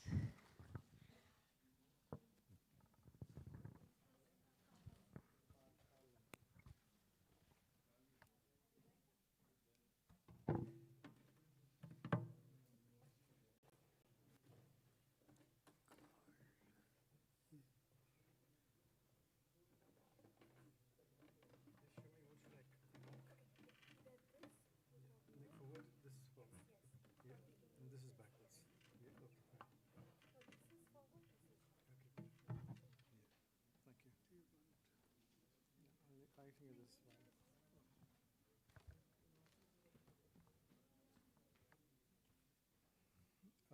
I would like to thank Anjani sir and Rajkumar ji for making this possible for all of us. Thank you so much. Today, actually, there was something that I noticed about this space here that I was really happy to see it flocked with students and the common man. So I think it's a great gift for the city and for everything that it's going to nourish outside. Thank you. I normally put this before all my slideshows or presentations because Ashaban is somebody who has been with the family the last 40 years, and now parents have passed away. She's been taking care of the studio of mine, and I thank her because there are times I'm just working and she'll come and tell me twice thrice, "Khana taiyar hai." So, yeah. Baluba has been my carpenter since I started seriously carving wood, and he is now, after lockdown, I told him, made him retire because 87, and but besides being a carpenter, he's been a teacher to me, and he's been a great teacher because I understood a lot of technicalities and understanding wood and its joineries mainly. And he used to be very punctual, and so a lot of other things that, as far as discipline, were inculcated within with the material. Mufatlal has been with me since I was in school, and he was the general house errand person. But over a period of time, he helped me out in doing the textures on the wood. I asked to show him, then he started doing the textures. That was the only thing that I would let somebody else do because it was a monotonous thing, and I thought I should give it out instead of occupying my time. Said that, I'll just tell you another bit, is that I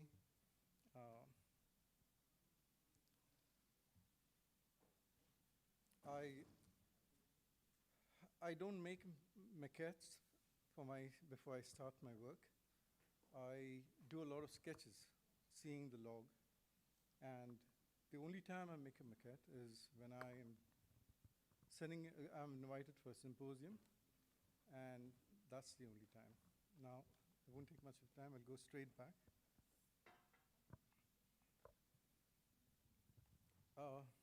This work was done when I was in first year of college, JJ, advertising. It is in solid paper pulp. And it's got a bit of color, which was vegetable dyes from pomegranates and other.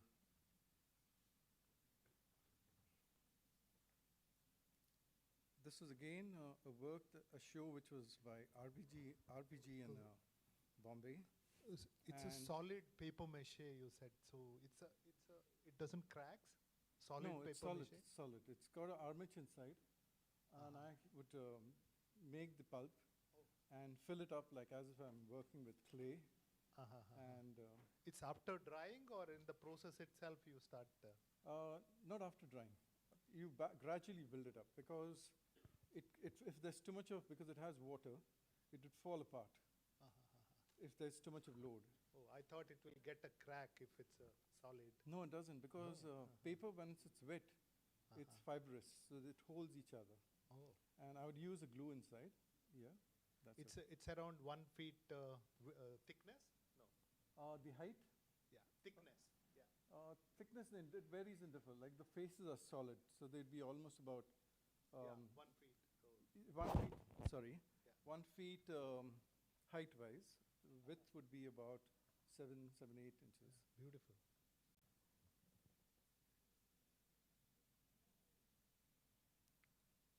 This was these works are 5 of them, that talking about 5 different things that my mother used to speak about us when we were growing, to us when we were growing.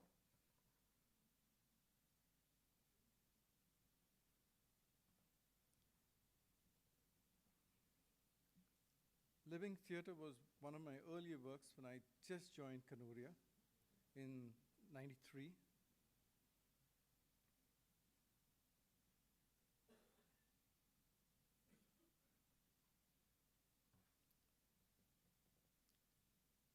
This is again teak wood, and there's the paint is oil paint on it.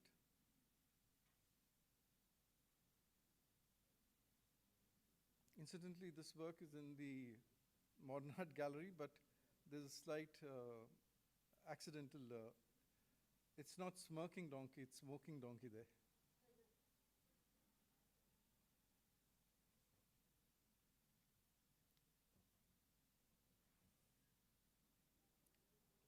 This is in bronze, and it is, this one actually, the picture that's below the skin, below the skin actually there are two fishes that are swimming inside. So one actually has to look beneath the skin and then you see those two fishes moving around. We were discussing a lot about the pedestals. You Yeah. have an interesting pedestal, maybe, I mean, it's a wooden plank, Yes, you know, it's a it's a old wood also. Yes. It's not a new pedestal or something. No, the black So- portion is the Sakshi pedestal, and the wooden one is what goes with the work. Yeah. Yeah. Sorry.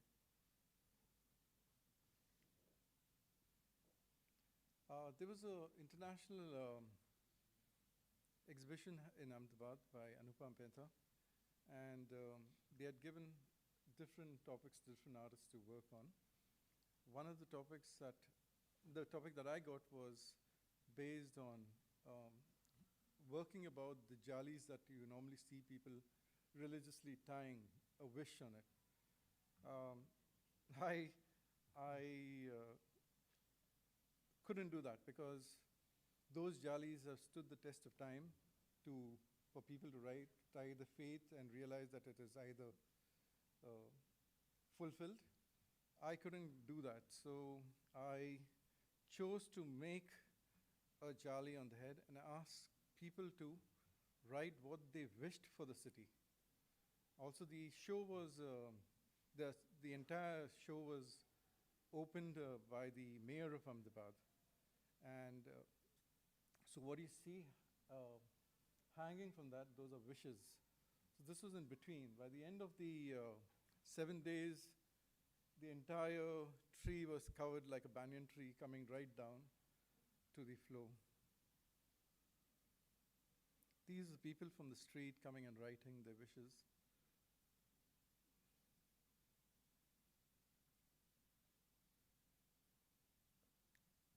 This is a part of the show called Still Life, and it was addressing the whole aspect of the stove that we had, the kerosene stove. And One question. Yeah. When you exhibit your sculpture, Yes. how do you, do lighting of it? What do you concentrate upon, Which feature? Sometimes, some of the sculptures are very dramatically, Right. lit. Right. So what exactly now here is from side, Right. Particularly in classical sculpture, there is a problem, either dramatic effect or certain features which need to be conveyed, to be shown to the viewer, because those are very important iconographic feature. Right. So how do you think of lighting? One question. And I'm always interested, because there is very wide range of visitors, viewers. Right. They come to see the exhibition. So how a sort of common man respond to your work? That has been, my interesting query always. I'll get away from these, but I'll tell you the last one I'll tell you about one is that it was called Kiss in the Wind, one of my first shows in wood. And there was a gentleman, older person who came with his grandson to see the show. And I was not there at the gallery. And he saw the entire show and explained it to his grandson. And then he went to the gallery and the office and says that, can I meet the artist?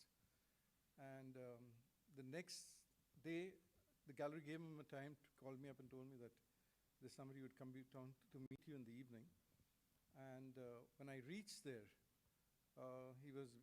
he came up sometime and we spoke. He says, I have loved your work because I was telling my grandson about your work.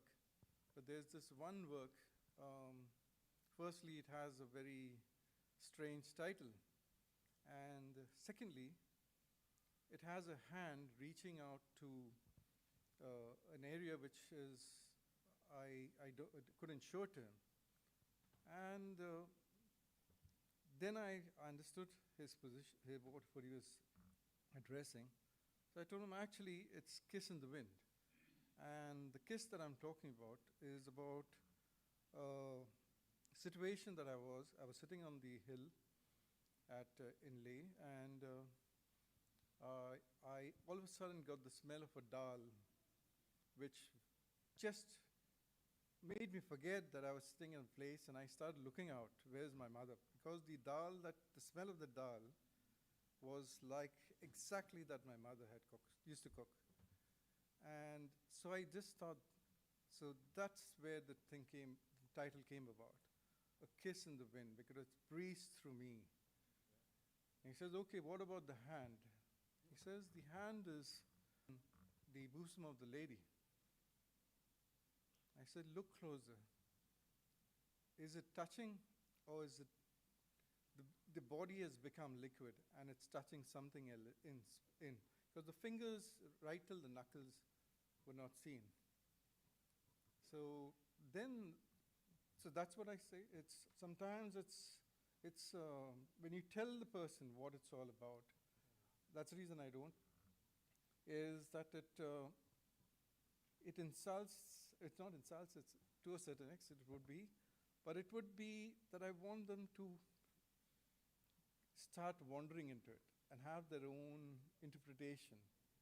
And then maybe it changes. So that's, I think, for me, a journey that one goes into, if it intrigues them. This work, you see those, the blue portion, which is the sky, those are hammerheads, heads of the ham. And that has a light inside that burns, and that's always lit. The rest is not.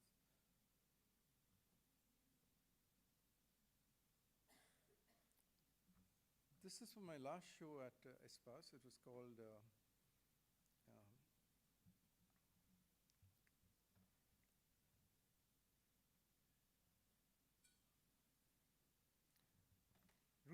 Rooted Spine, and it was talking about several things that our country and our surroundings are rooted into. The journey of seeing the joint family system breaking up, but that's not the thing. The first thing is that when I reached Ahmedabad in '93, after my studies, I used to visit the home for the aged, and there were just 2 at that time. Over this time, now there are almost 33 home for the aged in Ahmedabad. So these works were talking about, what is the spine that I'm talking about? What is this thing that connects and makes you stand with certain dignity and pride? And so this is what it was. It's talking about so this is one of them. Yeah, how about a little bit talking about the surfaces where you make a pattern? Yeah. So some places it's like a chiseling of the wood itself, and some places it's the skirt design or a skirt pattern. No, actually, or some area it's like a painted with the book to show it is define it as a book. Places where a lot of textures, but some are repeated textures, some are and then wood itself has its original texture. Original texture, So these three elements you have, so give us some insight. Yeah, now I try and work with the wood to shaving out as less that is possible, as in, so if you see there is these white patches, that's the extreme and last portion that is the hardest wood. So there's shavings that are removed on the top of the bark, from the bark area below. Brushed you are talking. Yeah. Now the textures you see on the skirt, do I have an indicator?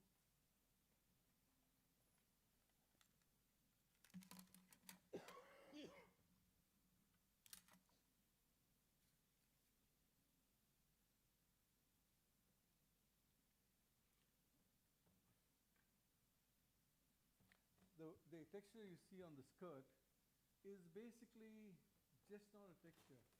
It's a feel of cultivation.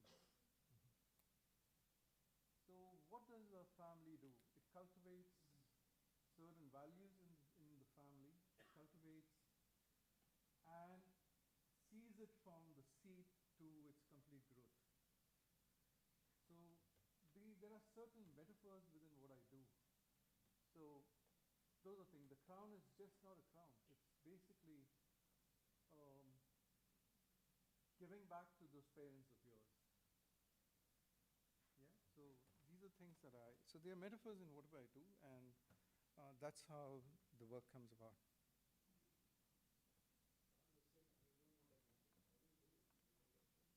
No, I keep sketching.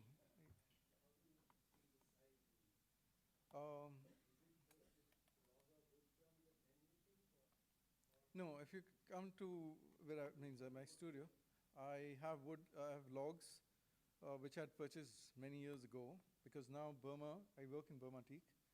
These logs are not being exported by Burma now, as in round logs. The two reasons is, one, that the round logs, sending it by ship occupies a lot more space, because they're round and not straight always. So what Burma has done about 8 years ago, they stopped exporting wood to India, as in round logs. They started taking orders of size logs and sending it. There are two reasons for this. One reason, the main reason was they generated employment for the common man. The second reason, which was also a financial gain, because the same container where they would put, say, 50 logs, for example, here you would have almost double the amount coming as planks. It was easy to transport and economically much, much more viable. Yeah, how much log influences the shape? In the sense, like, they're all looks like a log, and it is carved out of the log. Yes. That's one. And it's a single piece, or do you have, I can see there's a feet is having a, there's a joint I can see. Yes. Now or is it like a... Perfectly right, yeah. The feet, when it comes out this way, the log's grains are straight. Yeah? Now, this portion is a very delicate, smaller surface, especially the toes. Anything hits it, the grains would open and it would break. So keeping in mind that portion has a horizontal grain. So you carve it out separately and put it. So, and you make a tongue and groove fitting and you fit it in. So these things play a different role. And the direction of the carving also. Yes. Like a tree starts from the base to top, or you carve from top to base. Like a... there's a direction. I mean, I know I'm not a carver, but then I do understand that. See, another thing is that I don't start one work to finish. I start carving, and then, so I used to first say I carve wood, but now I say I collaborate with wood, because I understood that I am not imposing myself always. I am reading the wood, and I'm reading my imagery, and seeing how it works about with the image, the log. So I would be having 3 works or 4 works simultaneously being done. And the reason being is that since I don't make a maquette, I do sketches, it gives me that advantage of constantly seeing the possibilities that the log is speaking, and I start reading into. So that's how it. So sometimes it could be both ways. It could also be that the last log that I started finishes before the others. So that's how it is.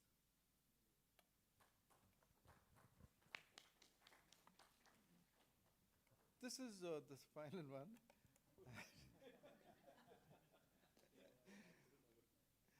So this one is the other way. The other one was the children with the parents.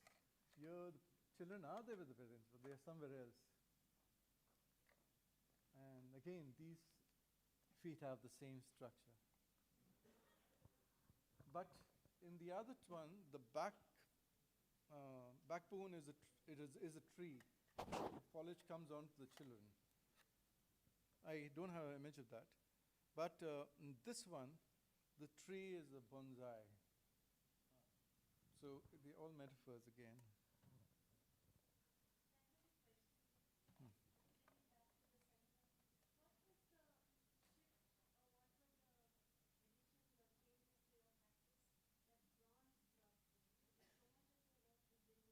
Yes.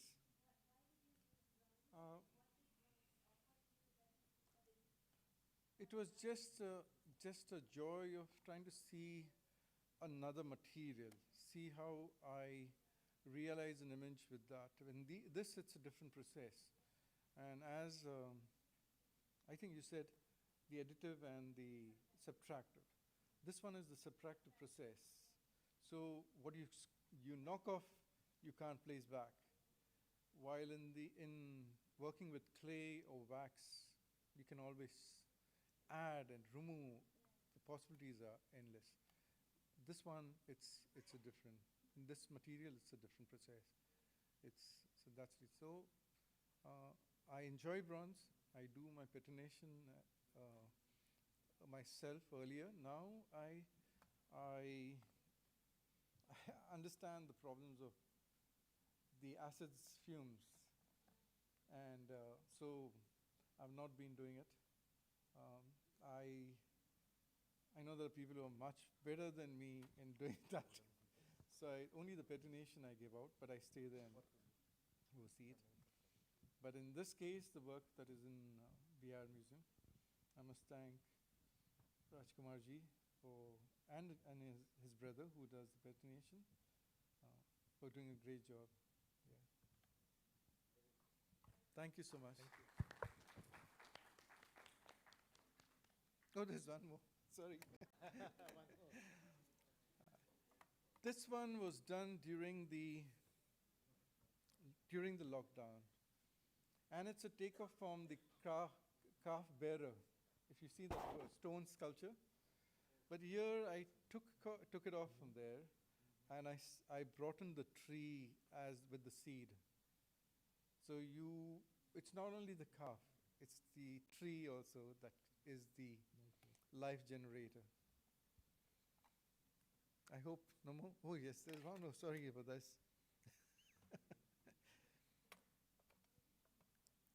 Yeah.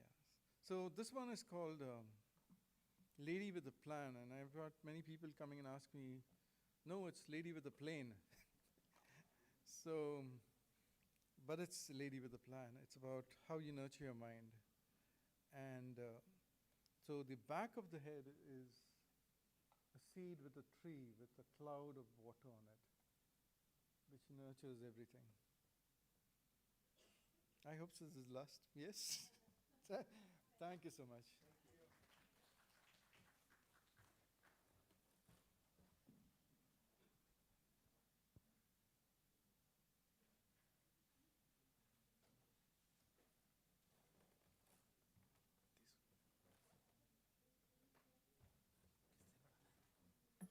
इससे बढ़ेगा इससे ठीक है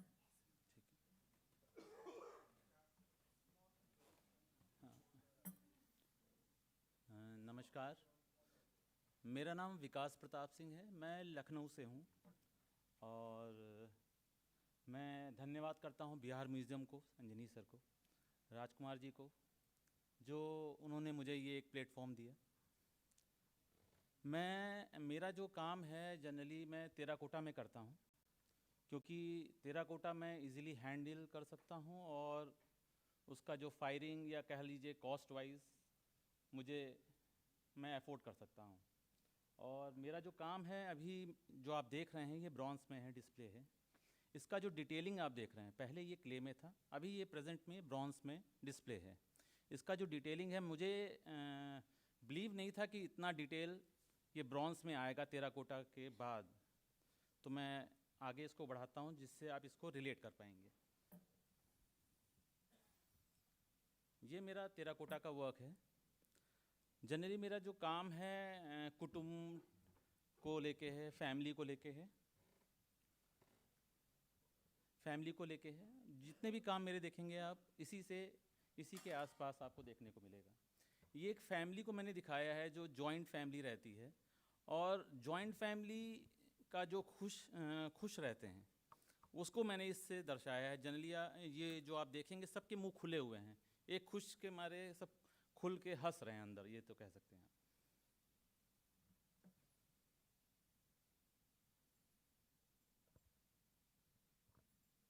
वो थोड़ा bottle के जैसे दिखता है ना, वो क्यों? हाँ, शेप मैंने एक बॉटल का लिया है क्योंकि मुझे एक कोई फॉर्म लेना होता है। मेरे जितने भी वर्क्स हैं, एक फॉर्म लिया है मैंने बॉटल का। आगे आप और भी देखेंगे तो बॉटल के ही फॉर्म में है, और बॉटल मैं एक प्रिपेयर करता हूँ या रेडीमेड बॉटल का एक डाई लेके उसको फिर अपने तरीके से मैं रिप्रेजेंट करता हूँ।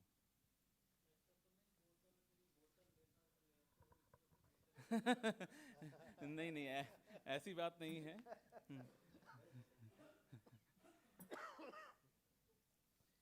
ये मेरा दूसरा काम है, ये 3 फीट का है। इसका टाइटल मैंने दिया है मदर एंड चाइल्ड। और इसमें जो डिटेलिंग आप देख रहे हैं, मैं लखनऊ को बिलोंग करता हूँ। लखनऊ में चिकनकारी बहुत फेमस है, जो देश विदेश तक है। तो इसलिए जो आप इसमें डिज़ाइनिंग या एम्ब्रॉयडरी टाइप का देख रहे हैं, मैंने छापा नहीं है, क्योंकि वहाँ पे क्या होता है, वुड में जो डिटेलिंग होती है उसको वो क्ले में ट्रेस करते हैं। जैसे मैं दबा दूंगा तो रिवर्स हो जाएगा, लेकिन मैंने इसमें कार्विंग किया है खुद के इमेजिनेशन से। और एक फॉर्म दिया है एक एनिमल का। जनरली मेल फीमेल से आप डिफ्रेंशिएट कर सकते हैं, मदर एंड चाइल्ड, लेकिन मैंने एनिमल फॉर्म को ही लिया है। एनिमल फॉर्म को मैंने आगे जाके चेंज किया है ह्यूमन में, वो आपको आगे देखने को मिलेगा।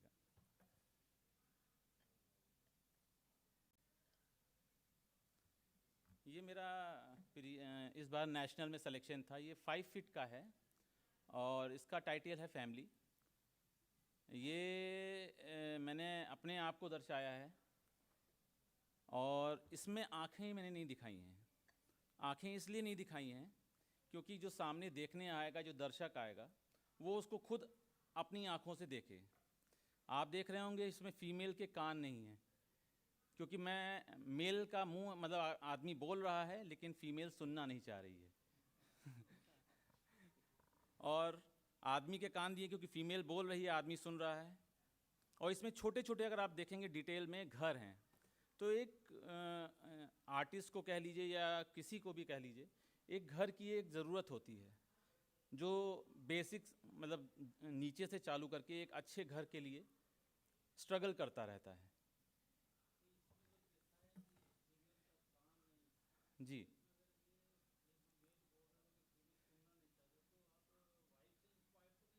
हाँ, आप कह सकते हैं कि मैं अपने घर से ही इंस्पायर हूँ। हाँ, तो उसी को मैंने इसमें दिखाया है।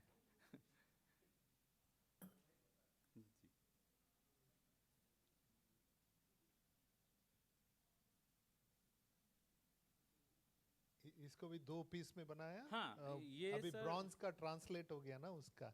हाँ, अभी इसके ये वाला ब्रॉन्ज में ट्रांसलेट है? नहीं, ब्रॉन्ज में ट्रांसलेट नहीं। अभी जितने हैं सारे टेराकोटा में हैं, और ये 2 पीसेस में। ब्रॉन्ज में आप करना है तो 2 पीस बनाएंगे या एक ही नहीं, पीस एक में बनाएंगे। एक्चुअली टेराकोटा में है तो मुझे ट्रांसपोर्टेशन में मैं जब भेजता हूँ तो मैंने उसको सोच के इसको 2 पीसेस में लिया है, क्योंकि टेराकोटा बहुत फर्जाइल मटेरियल है, और कहीं बाहर भेजने के लिए अगर मैं कहीं भी भेजता हूँ तो टूटने के चांसेस ज़्यादा रहते हैं। और अगर ब्रॉन्ज में रहेगा तो वो स्टिफ रहेगा, उसका स्ट्रेंथ रहेगा, तो मैं उसको सिंगल पीस में चाहूँगा। जी, नहीं, मैंने पहले क्ले में एक बॉटल बनाया है, उसका मोल्ड लिया है। तो मुझे एक साइज़ चाहिए था 3 फीट का, तो मैंने 3 फीट का एक बॉटल बना के उसका मोल्ड लिया है, फिर प्रेस कास्टिंग से इसको कन्वर्ट किया है।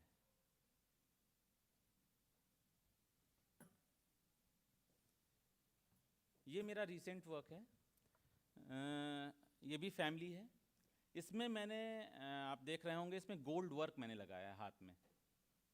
जो इसमें हाथ है, इसका टाइटल है the family with the golden hand. ये एक आम आदमी की फैमिली, एक आर्टिस्ट की, सबकी फैमिली है जिसके हाथ सोने के हैं, और जो बनाता है उसका वो कोई मोल नहीं है।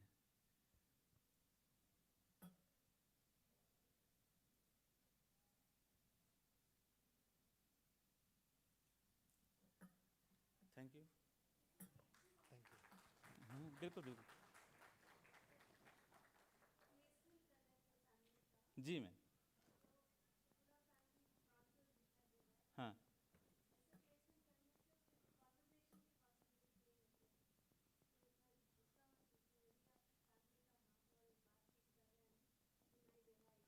हाँ, उस तरीके से मैं दर्शा सकता था, लेकिन मैंने थोड़ा सा ऊपर नीचे इसलिए रखा क्योंकि मैं चाहता था एक वाइब्रेशन टाइप का ऊपर नीचे। वो आपका कहना सही है, और मैंने उस तरीके से सोचा था, लेकिन मैंने उसको दूसरे काम में कन्वर्ट किया है। मेरा एक काम और है, मैंने उसको इस तरीके से रिलेट किया है। जी जी, of course of course of course जी। वो मेरा नेशनल में जो फर्स्ट काम सिलेक्शन हुआ था, वो कुछ इस तरीके से है। नहीं नहीं, जो रेड देख रहे हैं वो रेड क्ले फायर्ड है, और जो ब्लैक देख रहे हैं मैंने फायरिंग के बाद इसको कार्बन के मतलब बॉक्स में फायरिंग किया है, जिसका जो कहते हैं कार्बन, वो कार्बन गया नहीं है, इम्बोस हो गया है, तो ये इसीलिए काला दिख रहा है। मुझे उसको डिफ्रेंशिएट करना था, इसलिए मैंने ब्लैक किया। जी, डिटेक्शन एक तरीके से कर। जी जी, थैंक यू। गोल्ड वर्क है ये, फॉइल।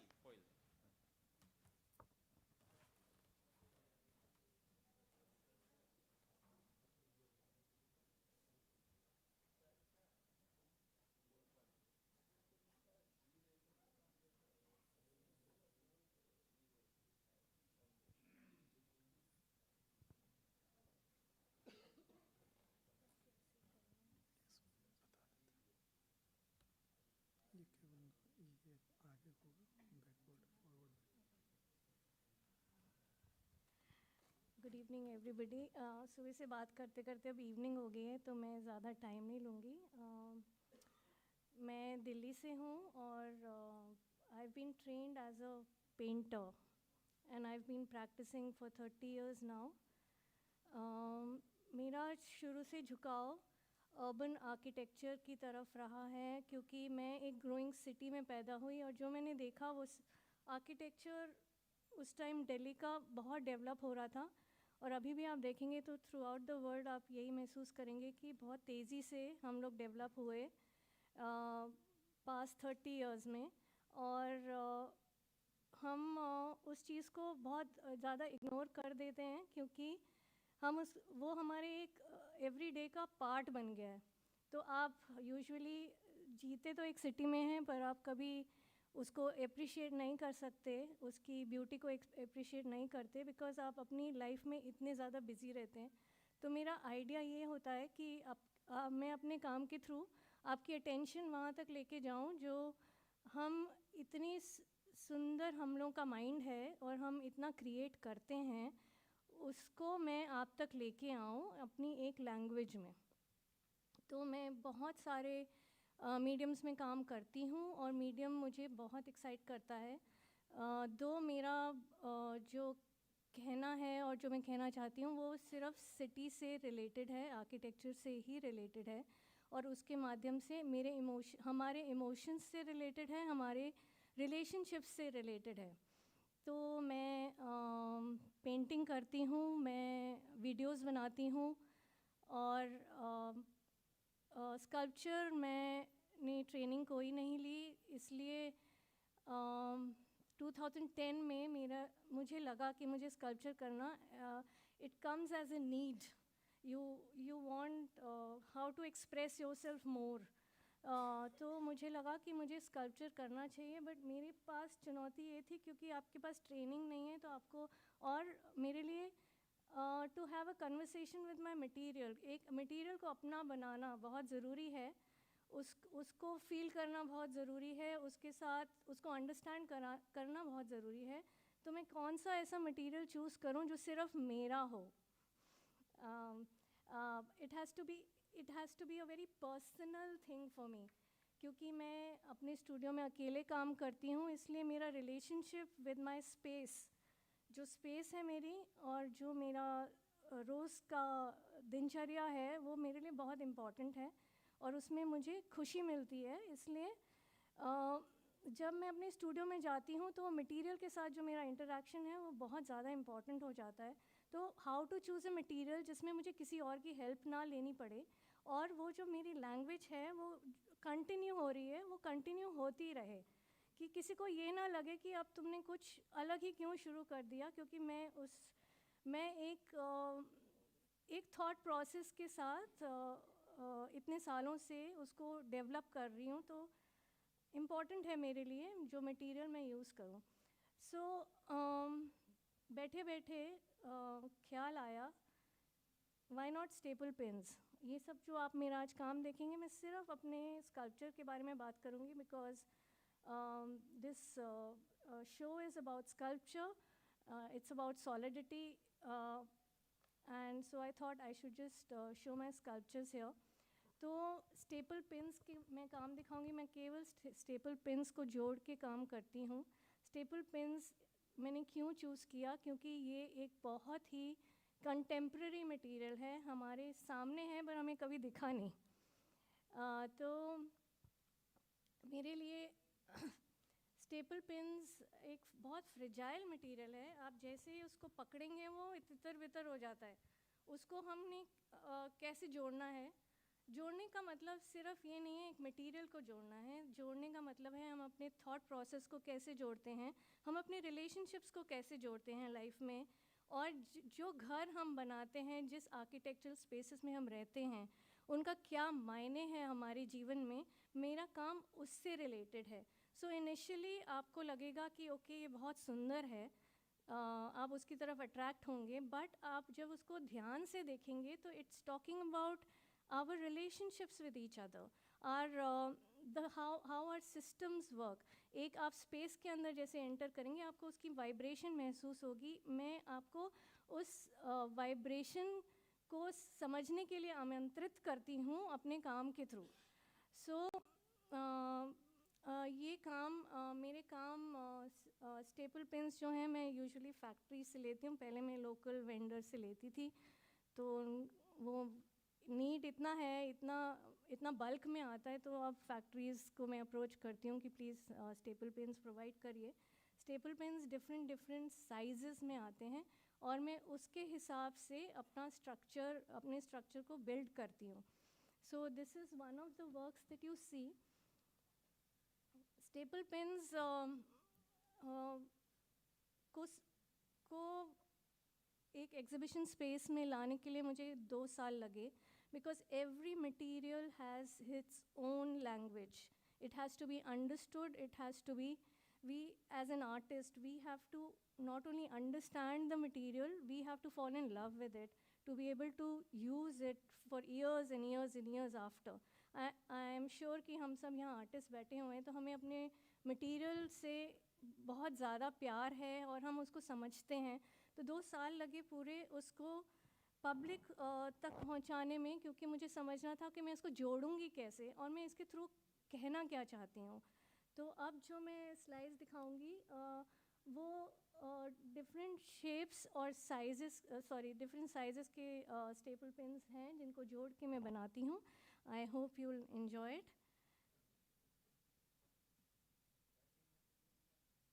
बाइंडिंग मटेरियल एक गम आता है क्विक फिक्स करके। क्विक फिक्स एकदम फेविक्विक जैसे एकदम फास्ट ड्राइंग मटेरियल नहीं होता, उस तक पहुंचने के लिए भी बहुत समय लगा और बहुत समझना पड़ा उस मटेरियल को, because I tried a lot of materials, nothing was working out, but somehow now this material works out. तो जब आप स्टेबल पिन्स में काम करते हैं तो आप रियलाइज़ करते हैं कि मटेरियल बहुत ही फ्रेजाइल है, लेकिन जब एक पूरा स्ट्रक्चर तैयार हो जाता है वो बहुत सॉलिड मटेरियल सॉलिड हो जाता है, बहुत हैवी भी हो जाता है, which comes as a surprise to people who try to understand my material. Yeah, it's a galvanized iron, right? Yeah. It's not iron basically, it is aluminium. And it will get rust or it will get a white... It doesn't get rust, but it loses its sheen. Because of? Because of... aluminium character? The character and the oxidation that takes place. But it fits very much into my way of thinking because I do not believe in permanency.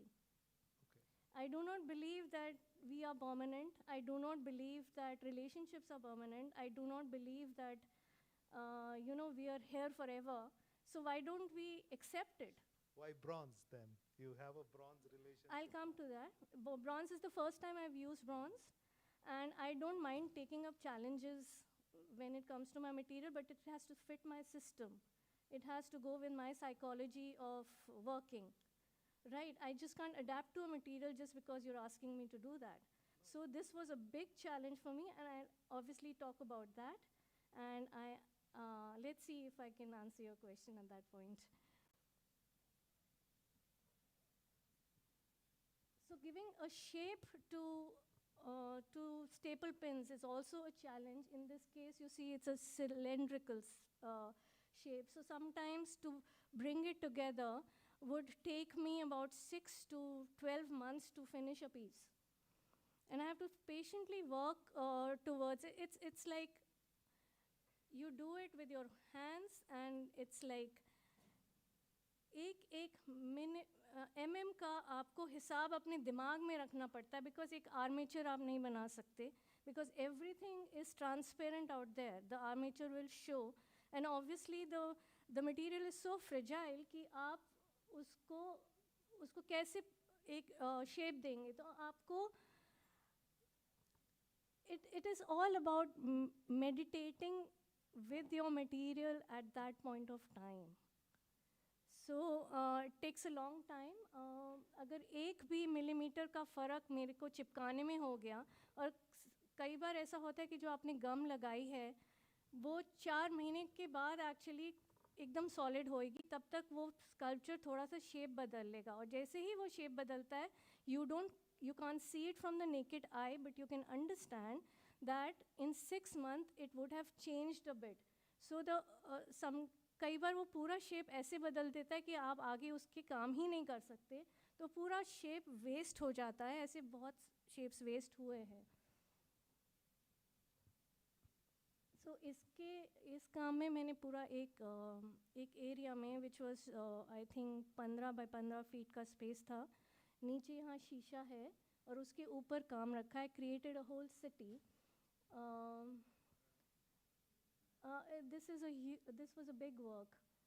So like I said कि ये material ऐसा है, fragile है और heavy भी है at the same time, तो आप बहुत बड़े बड़े काम इससे नहीं कर सकते. तो best इसमें मेरा उसको handle करने का तरीका ये है कि मैं installations करती हूँ, ताकि मैं अपना जो भी thought है उसको portray कर सकूँ और आपकी attention cities तक पहुँचा सकूँ. This is another view of the first slide that I showed. अब इसमें लाइट का मेरे जो रिप्रेजेंटेशन होती है final when it's shown in the gallery, light plays a very important role for me, because enhance करता है वो आपकी लैंग्वेज को. मेरे लिए वो इन्हांस करता है, और इसके थ्रू भी मैं बहुत कुछ कहना पसंद करती हूँ अपने शैडोज़ के थ्रू. शैडोज़ सिर्फ एक शैडो नहीं है. Shadow for me is your inner feeling that comes out when, and sometimes it's always there, but you have to realize that it's there. It follows you everywhere. Shadow आपको हर जगह follow करती है. तो मतलब आपका इंसान आपको हर जगह फॉलो करता है, आप कुछ भी पोर्ट्रे करें. पर आप अंदर से क्या हैं वो आपको पता होता है. So when you try to see my work, वही मैंने कहा कि थोड़ा attraction होता है, पर उसके बाद it goes beyond that, it has to go beyond that. ये काफ़ी लंबा काम था, ये 4 feet तक गया.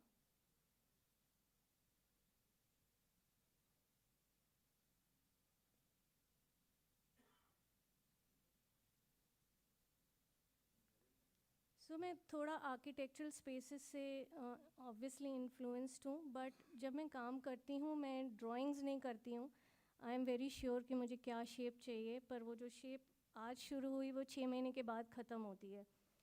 तो मेरे लिए मेरे ऑडियंस का इंटरेक्शन बहुत इंटरेस्टिंग रहता है, क्योंकि वो ज़रूर रिलेट कर सकते हैं. जैसे अंजनी सर कल आपने मेरे एक स्ट्रक्चर पे के साथ रिलेट किया तो मुझे बहुत अच्छा लगा, क्योंकि मैंने वैसे नहीं सोचा था. और जब मेरे साथ ऑडियंस ऐसे रिएक्ट करती है कि ये बिल्डिंग क्या आपने बनाई, ऐसे देख के बनाई है, आई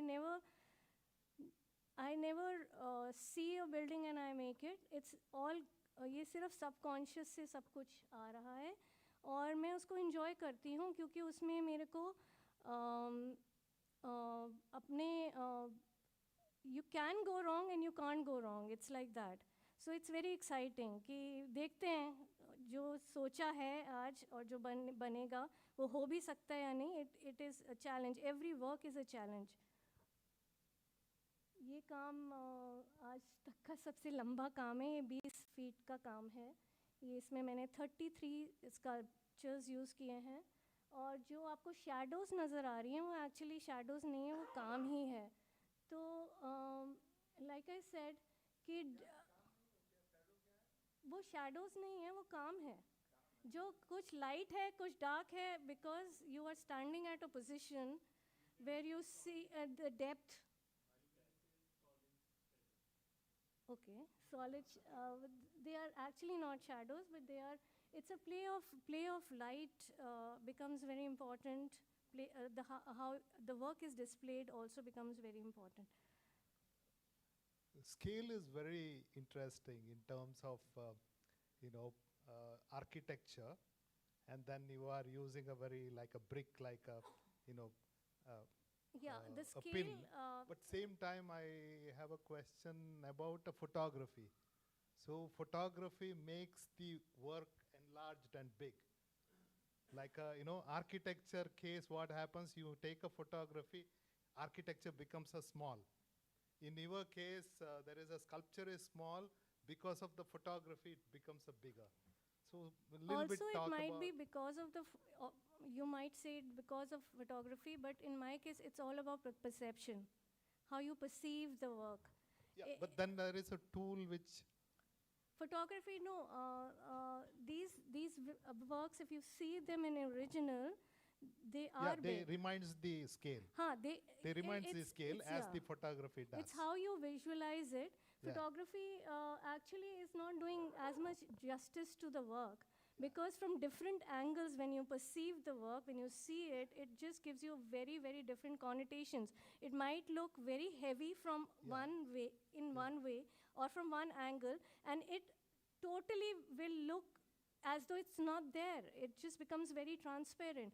So how you move with the work being static. Yeah, it's just like a shadow in your work itself. Yeah. The large shadow with the small object. Yeah. A photography with the larger scale, so, or a large architecture becoming a smaller So picture. the spectator needs to would enjoy it as much or probably more than I have enjoyed the work, doing the work. So this is another display that was done in this answer. Same work, but displayed in a different way in Bombay Museum. Prince of Wales. Yeah.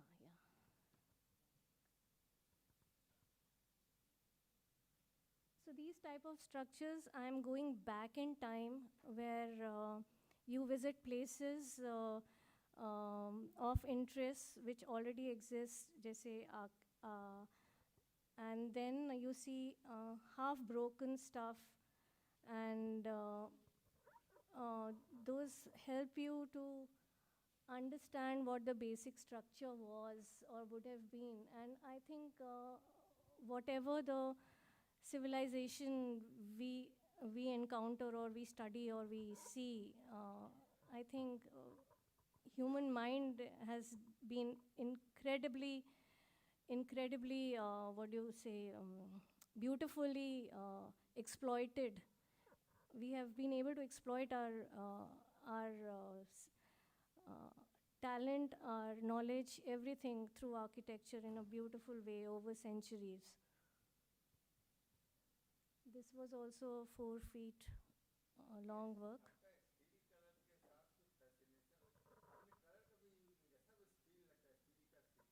हाँ, क्योंकि ये material जब हम बना लेते हैं, अगर हम उसको कलर करना चाहें वो ब्रेक हो जाता है. If you try to dip it in color, in any form of color, it will segregate, it will just break, the whole thing comes out. So I have tried to do that, but it is not possible. Every material will have its own possibilities, and as an artist, over the years you understand कि क्या possibility है और क्या नहीं है. And also I don't like to use color at this, in many, I mean, somewhere I've used, you must have seen one staple pen work which has color, because steel is the material of today.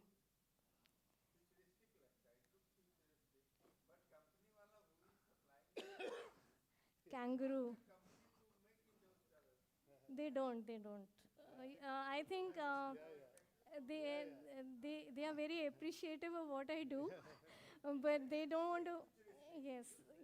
Even they say so, but then they can't. They don't go beyond that. What do you have a comment on Legos? Lego. Yeah. It's again. It would very well. My sensibility will go with that, but then I try not to use materials which have been used a lot. You know, I like to call it my baby. Acha. Good one. So that may be. Yeah. So this might be my whatever. Venta black. So of late, I have started using terracotta bricks, which I make myself and fit into that structure, basically bringing the two together. Why terracotta? Terracotta, I thought, would be an interesting material because it goes back in time. We're talking about a different civilization, and it is still very much in vogue. It is used very much by everybody around to make buildings, and it's also used by artists, everybody. So it very well fits into my system of thought, where I'm talking about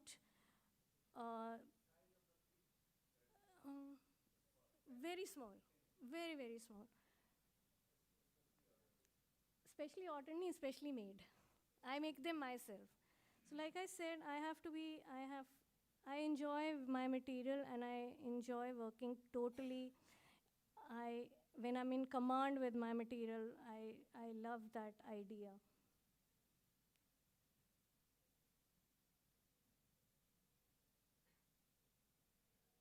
बहुत बार मैं display के time नीचे mirror का भी use करती हूँ, जो मुझे एक्साइट करता है, because some shapes that I want, like in this, I could not have got that shape क्योंकि वो फिर उसको आप खड़ा नहीं कर सकते, तो उसको enhance करने के लिए मैंने मिरर का यूज़ किया.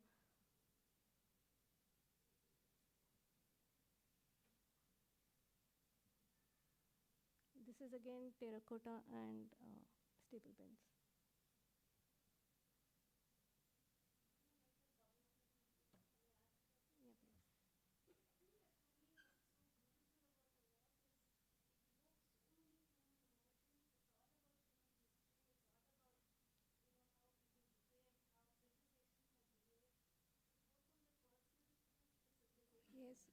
Yes, never. Even in my photographical work that you see, my canvases, the human being is not there, but the essence is there. I believe more in essence because that's the crux of our existence. we're just bodies here, will be gone very soon. So now I come to your question, Tallur. Why bronze? Like I said, it's a new material for me. I was very privileged to be invited by Rajkumar sir. Rajkumar sir, thank you for inviting. आप सो गए थे ना?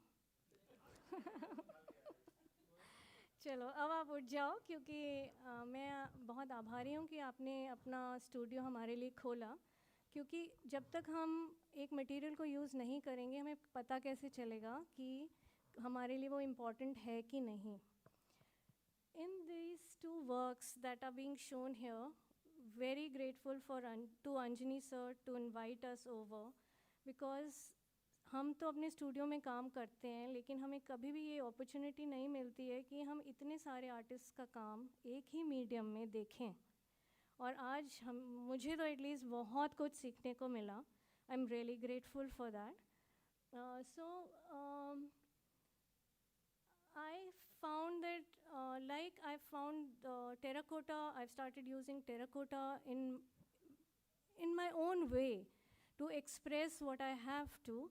I should be able to, and I would be able to use this metal as a medium, probably not in a separate way, but bringing it together. So in a way, हम दो civilizations की बात कर रहे हैं. Civilization, the bronze civilization, which started centuries ago, and now we're talking of our civilization where staple pins or this shiny metal is very important. So I'm trying to bring these two together. And through this workshop, I've got this great opportunity. Thank you to everyone. So I think this was my last slide. About buildings, I would just like to make a comment कि जैसे ही हम Bihar museum के अंदर घुसते हैं, आप realise करेंगे कि सिटी की हसल बसल वो सब वहाँ छूट जाती है, और जो हम यहाँ पे एक्सपीरियंस करते हैं, हम अपने आप को एक्सपीरियंस कर रहे हैं, हम यहाँ के आर्किटेक्चर को एक्सपीरियंस कर रहे हैं, हम पीस अपने अंदर पीस को एक्सपीरियंस कर रहे हैं. And it has been only possible because you made it possible to make this building here.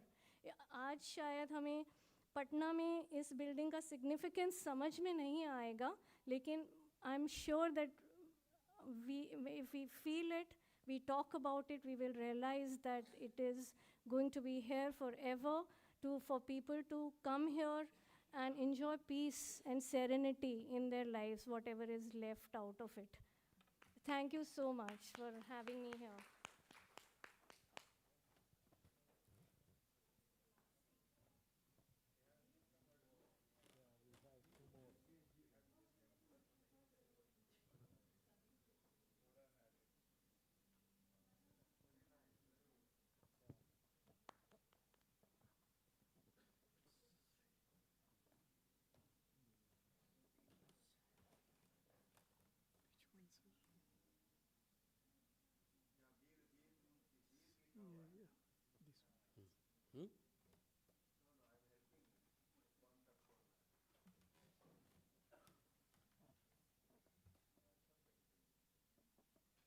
अच्छा कोई पेंटिंग दिखा नहीं रहा.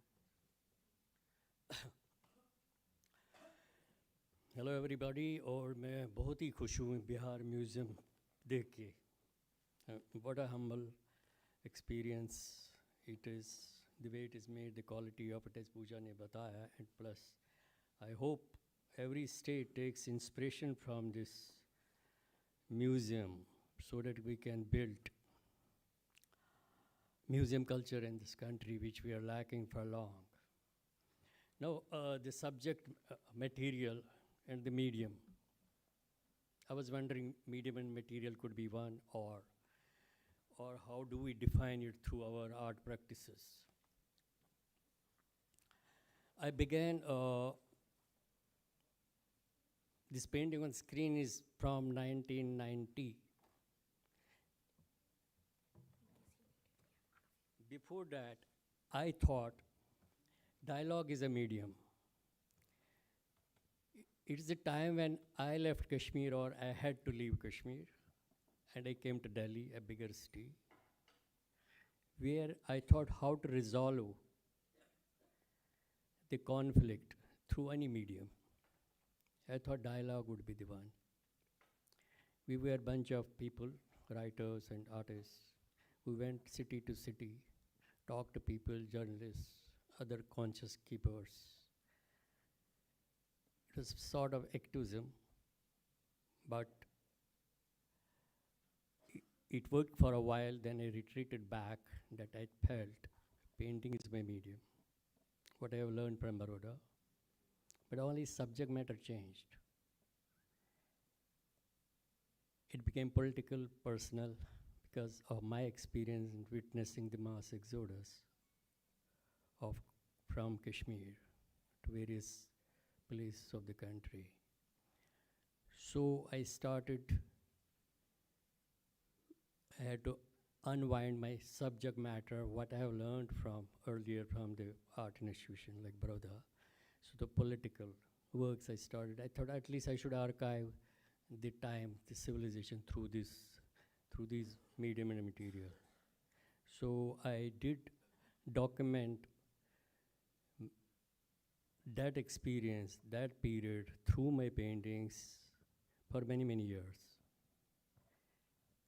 Then maybe after 10 years, it started fading away. The subject starts fading away from me. And also, you started this foothold, settling in a place like Delhi.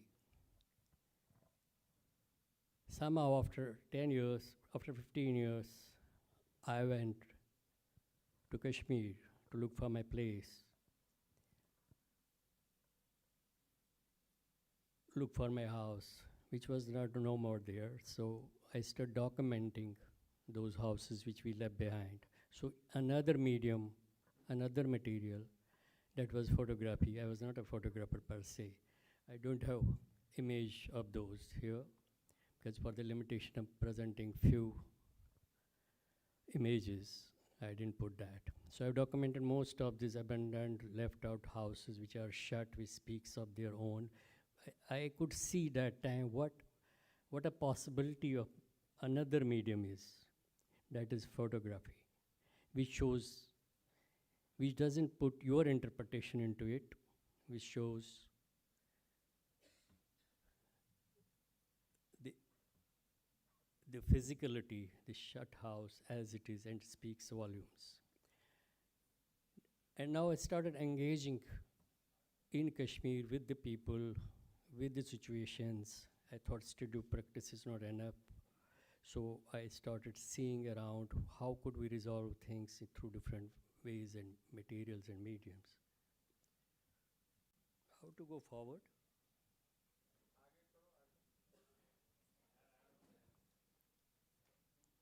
It's not going.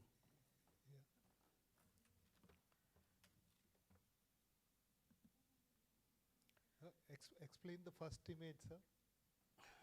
Okay. The first image looks out of the frame, so everyone looking out of the... Yeah, okay. How do you do next? This? Okay. No, that comes, okay, here. Okay, go back. Okay, thank you very much. So as I painted my experiences of that time, that period, that community, our community. So this was one of the image from, I visited because I was first to leave, then I had to look for my parents who were in Jammu. I had to look, because there was no social media, there was no phone that time. It is 1990, we didn't have phone connections as much as today is. So I was looking for parents, I reached to Jammu, I saw this community queuing for becoming, for registering as refugees. They were all well-read, they were educated, they were professors, they were of the elite, but they have turned to be homeless. So that is the image about. It's oil on canvas, 8 feet by 4 feet.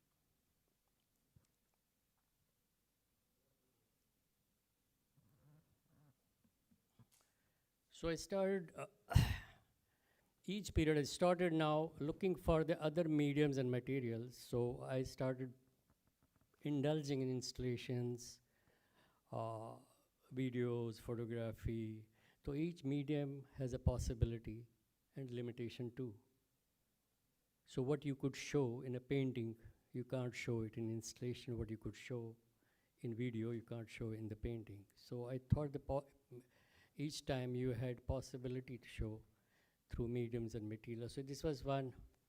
I started building these shrines. I thought shrine is a common space where both the community, all the communities sit for and resonance and get solution to the conflicts area. So this was part of Kochi Misra's Binal in 2018. So from these shrines, I also learned the tradition, the material, the heritage, the latest, the works. And I started building these shrines in different ways, in different means. Also, the other medium of performance, which was part of the Kochi project. Before you enter into the shrine, you would be frisked. That's also an experience from what you gain from the place you come from. I also made these houses. Houselessness became my part of my journey. I also made these fallen houses. It was rebuilt in Delhi and shown in one of the art fairs in 2015. So I also made these houses wherever I went, in a different ways and with different meanings. I also play with the space, to enter into the space. So you could enter into this space, and in this particular, there was a video, the film made, which was running into this space.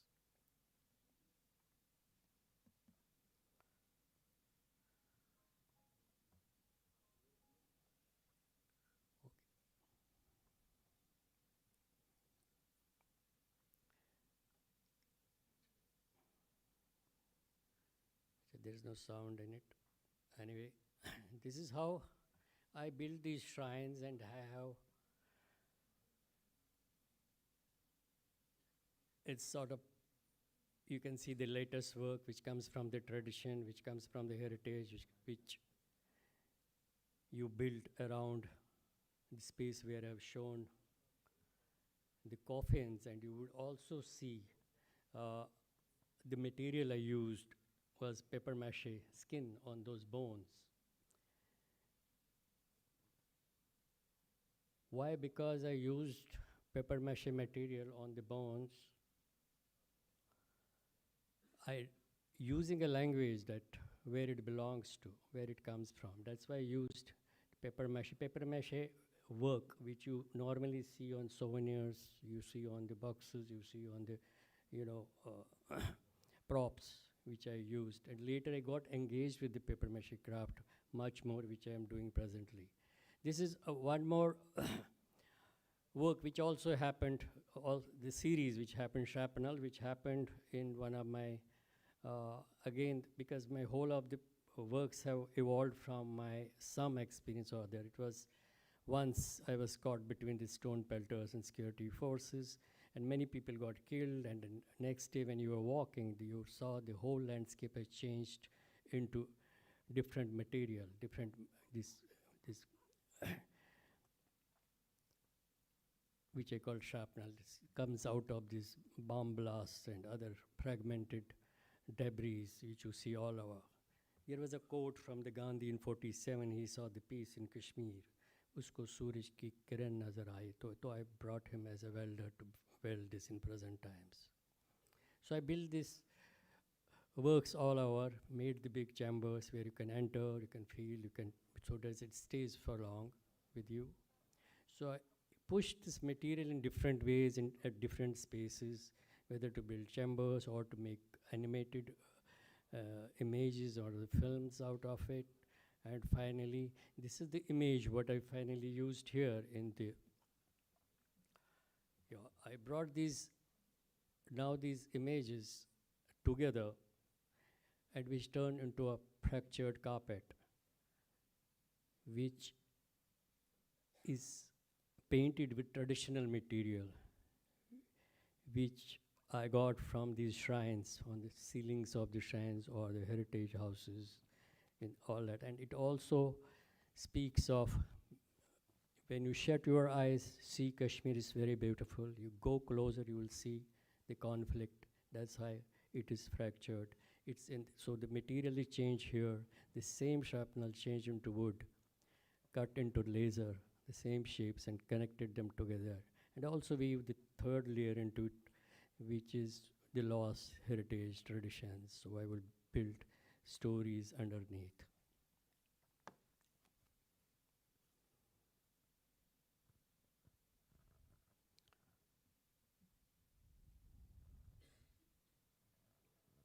And the work, because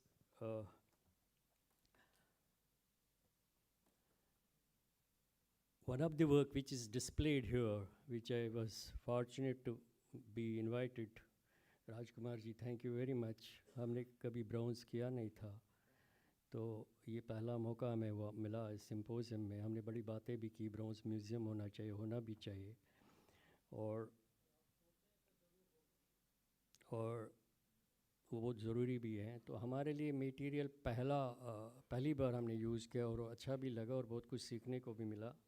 And because of this weight, the weight and patina of bronze evoke both burden and healing, turning fragments of turmoil into quite assertions of survival and renewal.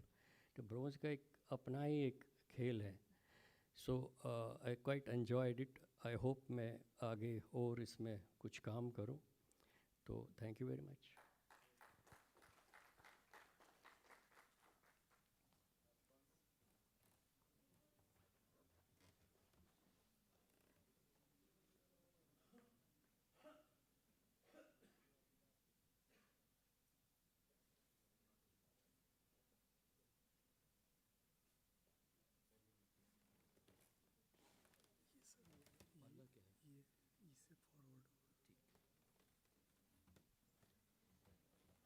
सबको मेरी तरफ से नमस्कार. और राजकुमार को धन्यवाद देना चाहूँगा, क्योंकि ये हमको मेरे ही स्टेट में मेरे को पहली बार ये म्यूज़ियम से करने रूबरू कराने के लिए, तो क्योंकि मैं पहली बार मैं यहाँ आ रहा हूँ. और मेरा जन्म तो मैं बिहार में हुआ, लेकिन मेरी सारी स्कूलिंग बनारस में हुई. फिर इसके बाद मैं दिल्ली गया, दिल्ली से फिर मैंने जयपुर गया, जयपुर से फिर मेरा मन उब गया ये जो शहरों से. फिर मैंने खुद जैसे गांव से आया था, पुनः मैं गांव में चला गया, पुनर्मुझको भवा.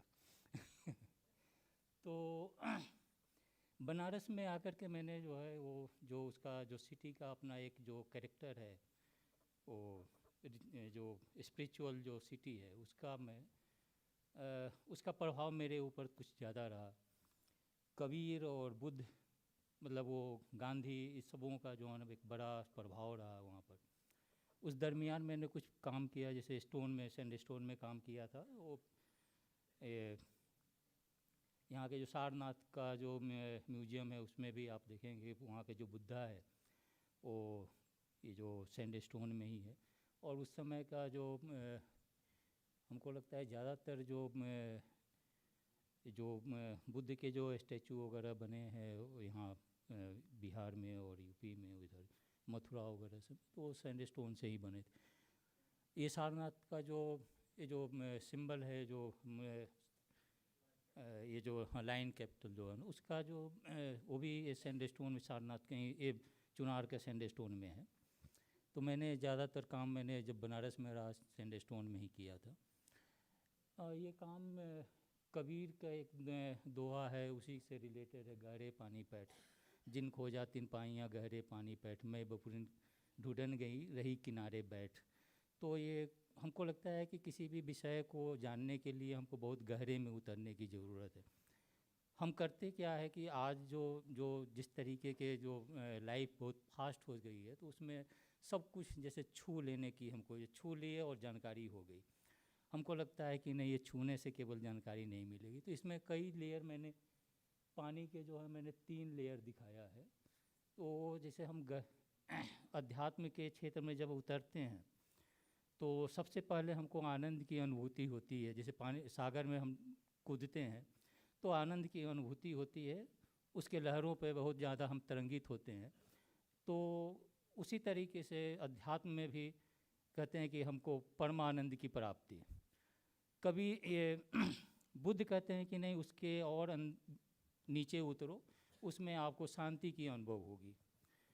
और कबीर कहते हैं कि नहीं, ये केवल शांति ही परम नहीं है, उसके भी नीचे आप सतह पर तल पे उतरोगे तो वहाँ पर जाकर के आपको मानक मोती मिलेंगे। तो वो उसको लेकर के मैंने बड़ा सिंपल जो है 3 लेयर में, ऊपर में कुछ पानी का वो जो मिनिएचर जो पेंटिंग है, उस पेंटिंग का वो से एक मोटिफ उठाया वो पानी का, वो मैंने एक दर्शाया। फिर एक कैविटी है, इसमें एक पिंड है बस नीचे, बस 3 केवल जो वो ऑब्जेक्ट लिया, उसको मैंने जाकर के इस तरीके से बड़ा सिंपली मैंने दर्शाने की कोशिश किया था। ये कबीर से रिलेटेड।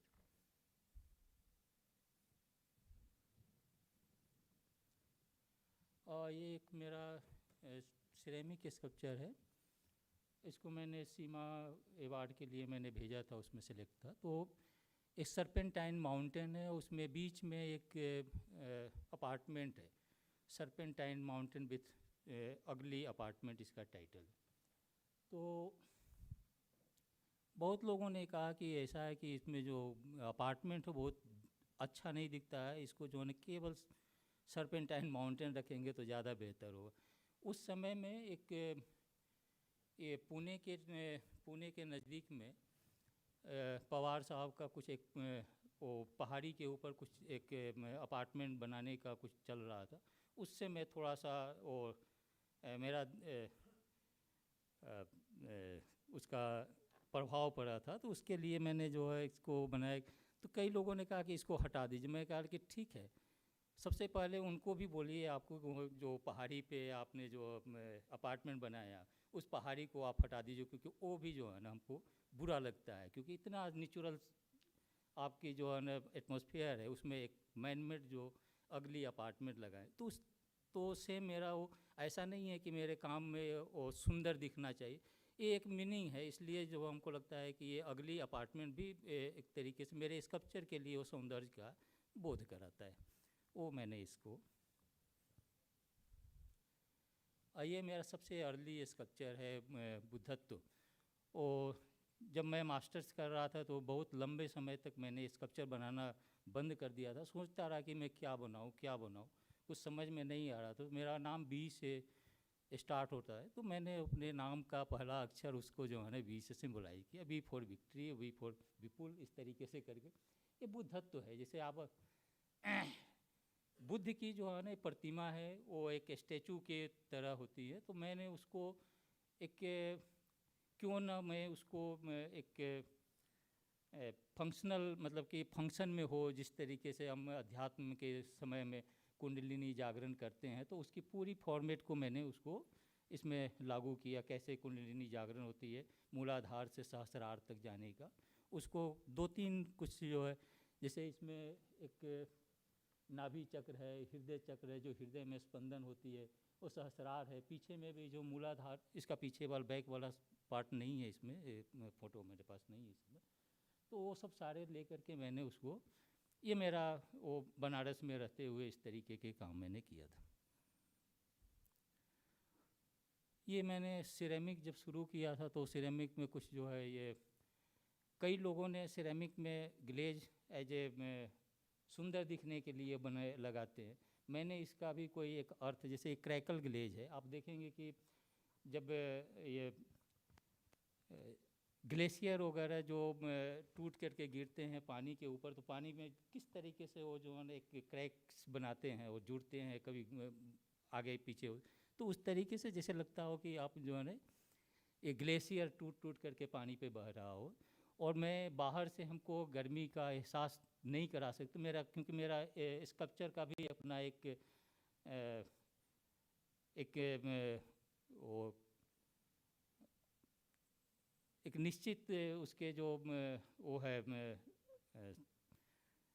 उसको क्या कहेंगे, सॉरी, लिमिटेशन, सॉरी, मैं जो है ना मैं शब्दों को इसी तरीके से, जब से कोरोना का जो इफ़ेक्ट हुआ तब से मेरा शब्द ऐसे ही 3-3 दिन तक याद नहीं रहते हैं, तो इसके लिए मैं माफ़ी चाहता हूँ।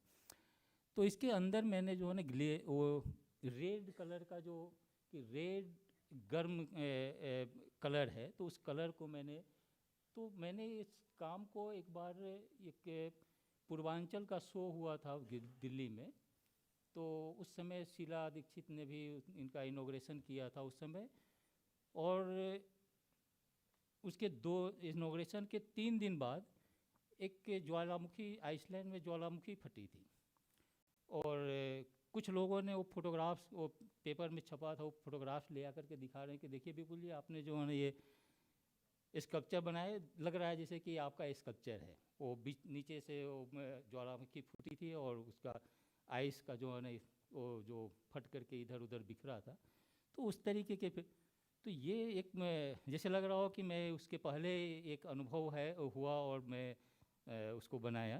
तो ये अभी किरण नादर म्यूजियम के इसमें कलेक्शन में है।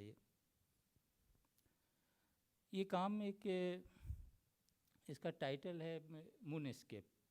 वो एक ग्रुप शो था स्पास गैलरी में, उसमें सिरेमिक के सारे आर्टिस्ट थे। इस मून एस्केप का सीरीज था, 4-5 स्कल्पचर थे उसमें। तो ये उसके जो है ना सरफेस पूरे जो है ना क्रेटर ग्लेज है, तो किसी ने हमसे क्वेश्चन किया कि कैसे हम कहेंगे कि ये मून एस्केप है। तो मैंने साधारण सा क्योंकि मैं बहुत थोड़ा सा जानकारी रखता हूँ, तो इसलिए थोड़ी सी जानकारी में ही लोगों को बता पाता हूँ कि मून का जो सरफेस है वो क्रेटर है, उसको क्रेटर बोलते हैं। मैंने भी स्कल्पचर का सरफेस जो है वो क्रेटर ग्लेज का इस्तेमाल किया, तो मून का सरफेस क्रेटर है, मेरे स्कल्पचर का सरफेस क्रेटर है, इसलिए इसको हम मून एस्केप कहते हैं। मतलब ये थोड़ी सी इस तरीके की हमारी जो जानकारी है उसको रिलेट करते हुए मैं स्कल्पचर बनाने की कोशिश करता हूँ। ये एक स्कल्पचर है जो मैंने ये सिरेमिक ट्रिनाले हुआ था, पहला सिरेमिक ट्रिनाले जयपुर में हुआ था, उसमें ये लगा था, 6 पीस में है। इसका टाइटल मैंने दिया था ये नेचर सिग्नेचर। मतलब बड़ा हमको इंग्लिश भी बहुत कम आती है, तो इसलिए जो है ना मैं कुछ शब्दों को हेर फेर करके कुछ इस तरीके से मैं बनाने की कोशिश करता हूँ। तो ये नेचर और सिग्नेचर, ये SIN जो मैं आगे जोड़ दिया तो सिग्नेचर हो गया नेचर को, तो उसी तो लगता है तो उसको एक कि कैसे आपका नेचर है अगर तो आपका वजूद है, अगर नेचर नहीं है तो आपका वजूद भी नहीं है।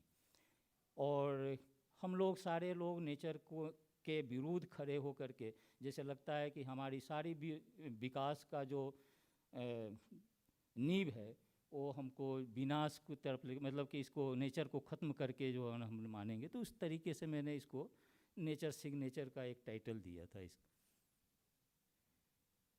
एक ये मेरा पोर्सलिन में काम है, ये फुल मून। अब इसको ज़्यादा डिस्क्राइब करने की तो ज़रूरत नहीं हमको लगता है। ये ब्लैक मार्बल में एक काम किया था, इसको मैंने वो नो मून नाम रखा था। तो ये जो सिरेमिक के बाद मेरा जो स्टोन में जब मैंने काम किया तो कुछ इस तरीके के लिरिकल फॉर्म और बड़ा उस तरीके के जो कॉम्प्लिकेटेड सारी चीज़ें जो है ना मैंने ड्रॉ करने की कोशिश किया हूँ। बस यही है मेरा। धन्यवाद। कोई क्वेश्चन हो तो आप लोग हमसे पूछ सकते हैं।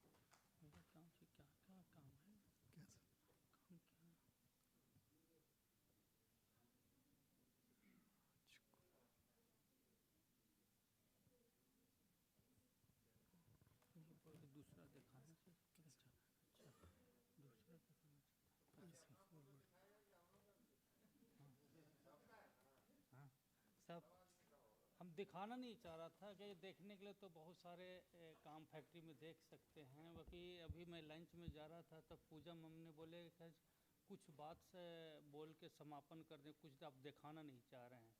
तो मुझे लगा तो ये है जो स्टार्टिंग का, जब हिम्मत सर का जब स्टूडियो में बना था तो हिम्मत सर का जो काम होता है, ये स्टार्टिंग जो कुछ काम हुआ है, तो ये सब बाकी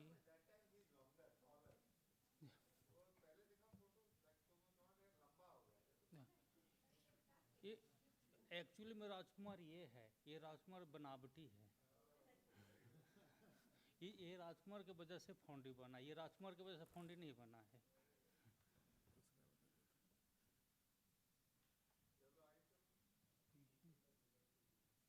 क्यों ये उल्टा सब वो सीधा कर दे रहे हैं? नहीं सीधा नहीं, सीधा नहीं, सीधा नहीं।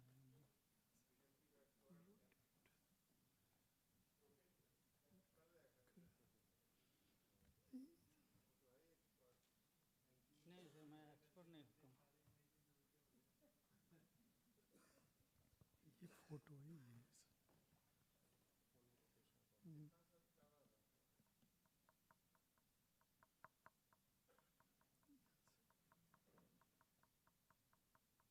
सही।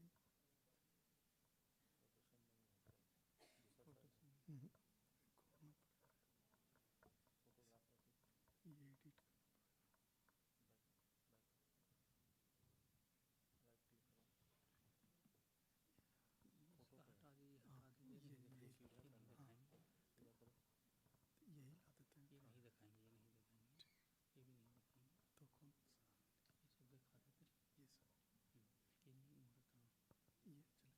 हाँ ये चलिए। हाँ से दिखाएंगे, ज़्यादा नहीं।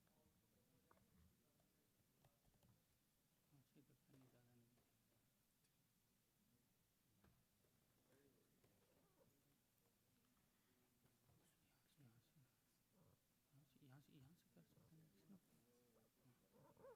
इसे मेरा ये गांव का जो मैं स्टार्टिंग में हम जो है मेरा जो पोर्टर दादाजी मेरा पोर्टर थे, तो उनसे मैं सीखा था, तो इससे मिट्टी की खुदाई करते थे। तो ये मेरा जर्नी यहाँ से स्टार्ट हुआ था। तो ये मेरा अभी भी पिताजी ने रखे हुए हैं घर पे, तो जिससे मैं मिट्टी खुदाई करके लाता था पोट्री करने के लिए। और ये है जो मटका मैं बनाता था, तो मटका जो अंदर से पीटने का जो करते थे काम, तो वो है। तो ये मेरा जर्नी का दिखाया। जर्नी तो हालांकि वो स्कल्पचर मेरा दिखेगा जो वहाँ पे डिस्प्ले के हैं, ये सब जो मेरे हाथ में मटका बनाने वाला। हाँ हाथ में बना के ऐसे हाथ में वो वाला उसका हाँ, माउल्ड है। हाँ जब मटका बनाते थे, मटका बनाते तो अंदर से इसके सपोर्ट देते, ऊपर से पीटते हैं, तो पीट कर ऐसे बनाते, तो वो इसका इक्विपमेंट है। वो कौन सा मटेरियल? टेराकोटा का। वुड में टेराकोटा का। हाँ। तो टेराकोटा ब्रेक नहीं होता है, अब ज़्यादा नहीं, वो हथौड़ा चलाएंगे तो ब्रेक होगा, वो मिट्टी को पीटने के लिए है ना। ये अगर इसको हैमर चलाएंगे तो ब्रेक होगा। ये सब मेरा इक्विपमेंट है जिससे मैं बचपन में सीखा। तो ये सब कुछ दिखाना। ये मेरा घर है, ये मेरा व्हील है जिससे हम सीखा था, जो मशीनरी व्हील नहीं था, हाथ से मैंने सीखा। एक पॉट बनाने के लिए 3-4 बार घुमाते थे तब जाके एक पॉट बनता था। ये मेरा स्टार्टिंग से ये सब जो काम, ये है 2004 का, ये सब फोटोग्राफ दिखा रहे हैं। जो ये जो है जब हम स्टार्टिंग, तो ये जो सलाह दे रहे थे कि जो फाउंड्री बनाया है तो इसको कैसा कैसे हम जब डिस्कशन कर रहा था कि जो मैं आप सलाह दिए तो मैं फाउंड्री तो बनाया, बाकी इसको चलाने के लिए क्या कैसे करेंगे, कि सिर्फ आर्टिस्ट से काम नहीं हो सकता है ना। फाउंड्री चलाने के लिए मैन पावर की ज़रूरत है, लेबर की ज़रूरत है, मिस्त्री की ज़रूरत है। तो ये हौसला दे रहे थे मैंने कि अब मेरे पास एक ही चेयर था उस टाइम, तो ये चेयर पर इनको बैठा, मैं नीचे ज़मीन में बैठ के मैं इनसे वार्तालाप कर रहा था। तो ये बोले कि तुम एक बार, अगर हम आर्टिस्ट फाउंड्री बनाया, अगर मेरे से अगर ये फाउंड्री नहीं चला तो हम क्या इसका कर सकते हैं, क्या कि एक फाउंड्री तो बना लिया, बाकी नहीं चले तो बैक में जाना फिर मेरे लिए बहुत समस्या होगा। तो बोले हम प्रस्ताव रखे कि इसके बाद हम कमर्शियल काम कर सकते हैं। तो बोले कमर्शियल काम कर सकते हो। फिर हम बोले कमर्शियल काम अगर नहीं चला, कहे कि नया हम खड़ा हो रहा, तो ज़रूरी नहीं गवर्नमेंट नया कमर्शियल काम दे, उसके लिए डॉक्यूमेंट्स की ज़रूरत है, उसके लिए कई फाइनेंशियल की ज़रूरत होता है। तो बोले कि मैं तुम्हें पेंटिंग करके ड्राइंग करके दूँगा, वो बेच के फंड चलाना। तो ये जो कन्वर्सेशन जो कर रहे थे, इसकी वार्तालाप का ये जो फोटो हम संभाल कर, ये मेरे पास है, ये मेरे पास रखे हुए हैं। ये फर्स्ट काम, ये हिम्मत सर का फर्स्ट काम ये किया था मैं। एक छोटा सा पहले जब स्टार्ट किया तो ये वर्क दे, बोले अगर ये अच्छा करके देते हो, ये अच्छा रिजल्ट निकालते हो, तो हम इसके आगे सोच। ये फर्स्ट काम करके उनको दिया। ये वैक्स का है सर, वैक्स में कलर है। वैक्स का पतीना भी ऐसा अभी ले आए हैं। ये इतनी सब फोटोग्राफ है, ये दिखाना चाहता कि ये हिम्मत सर के यादें का जो मेरा अंदर फील था वो हम दिखाना चाह रहा था। बाकी और कुछ पूछना चाह रहे थे कुछ आगे नहीं, इतने ही कहे, कम दिखाना ज़्यादा समझने वाला बात हो जाएगा ना।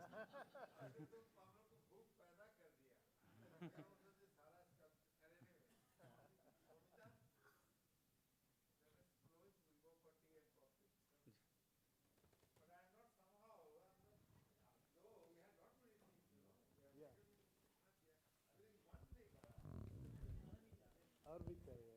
प्रोसेस देखो, प्रोसेस आप पूछेंगे तो मैं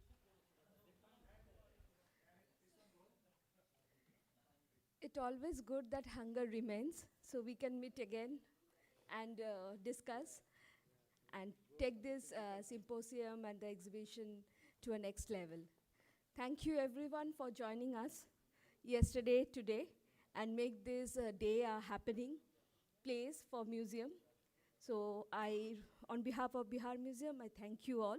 And we will continue this discussion over the cup of tea or coffee. So let us go to the pot belly. Thank you.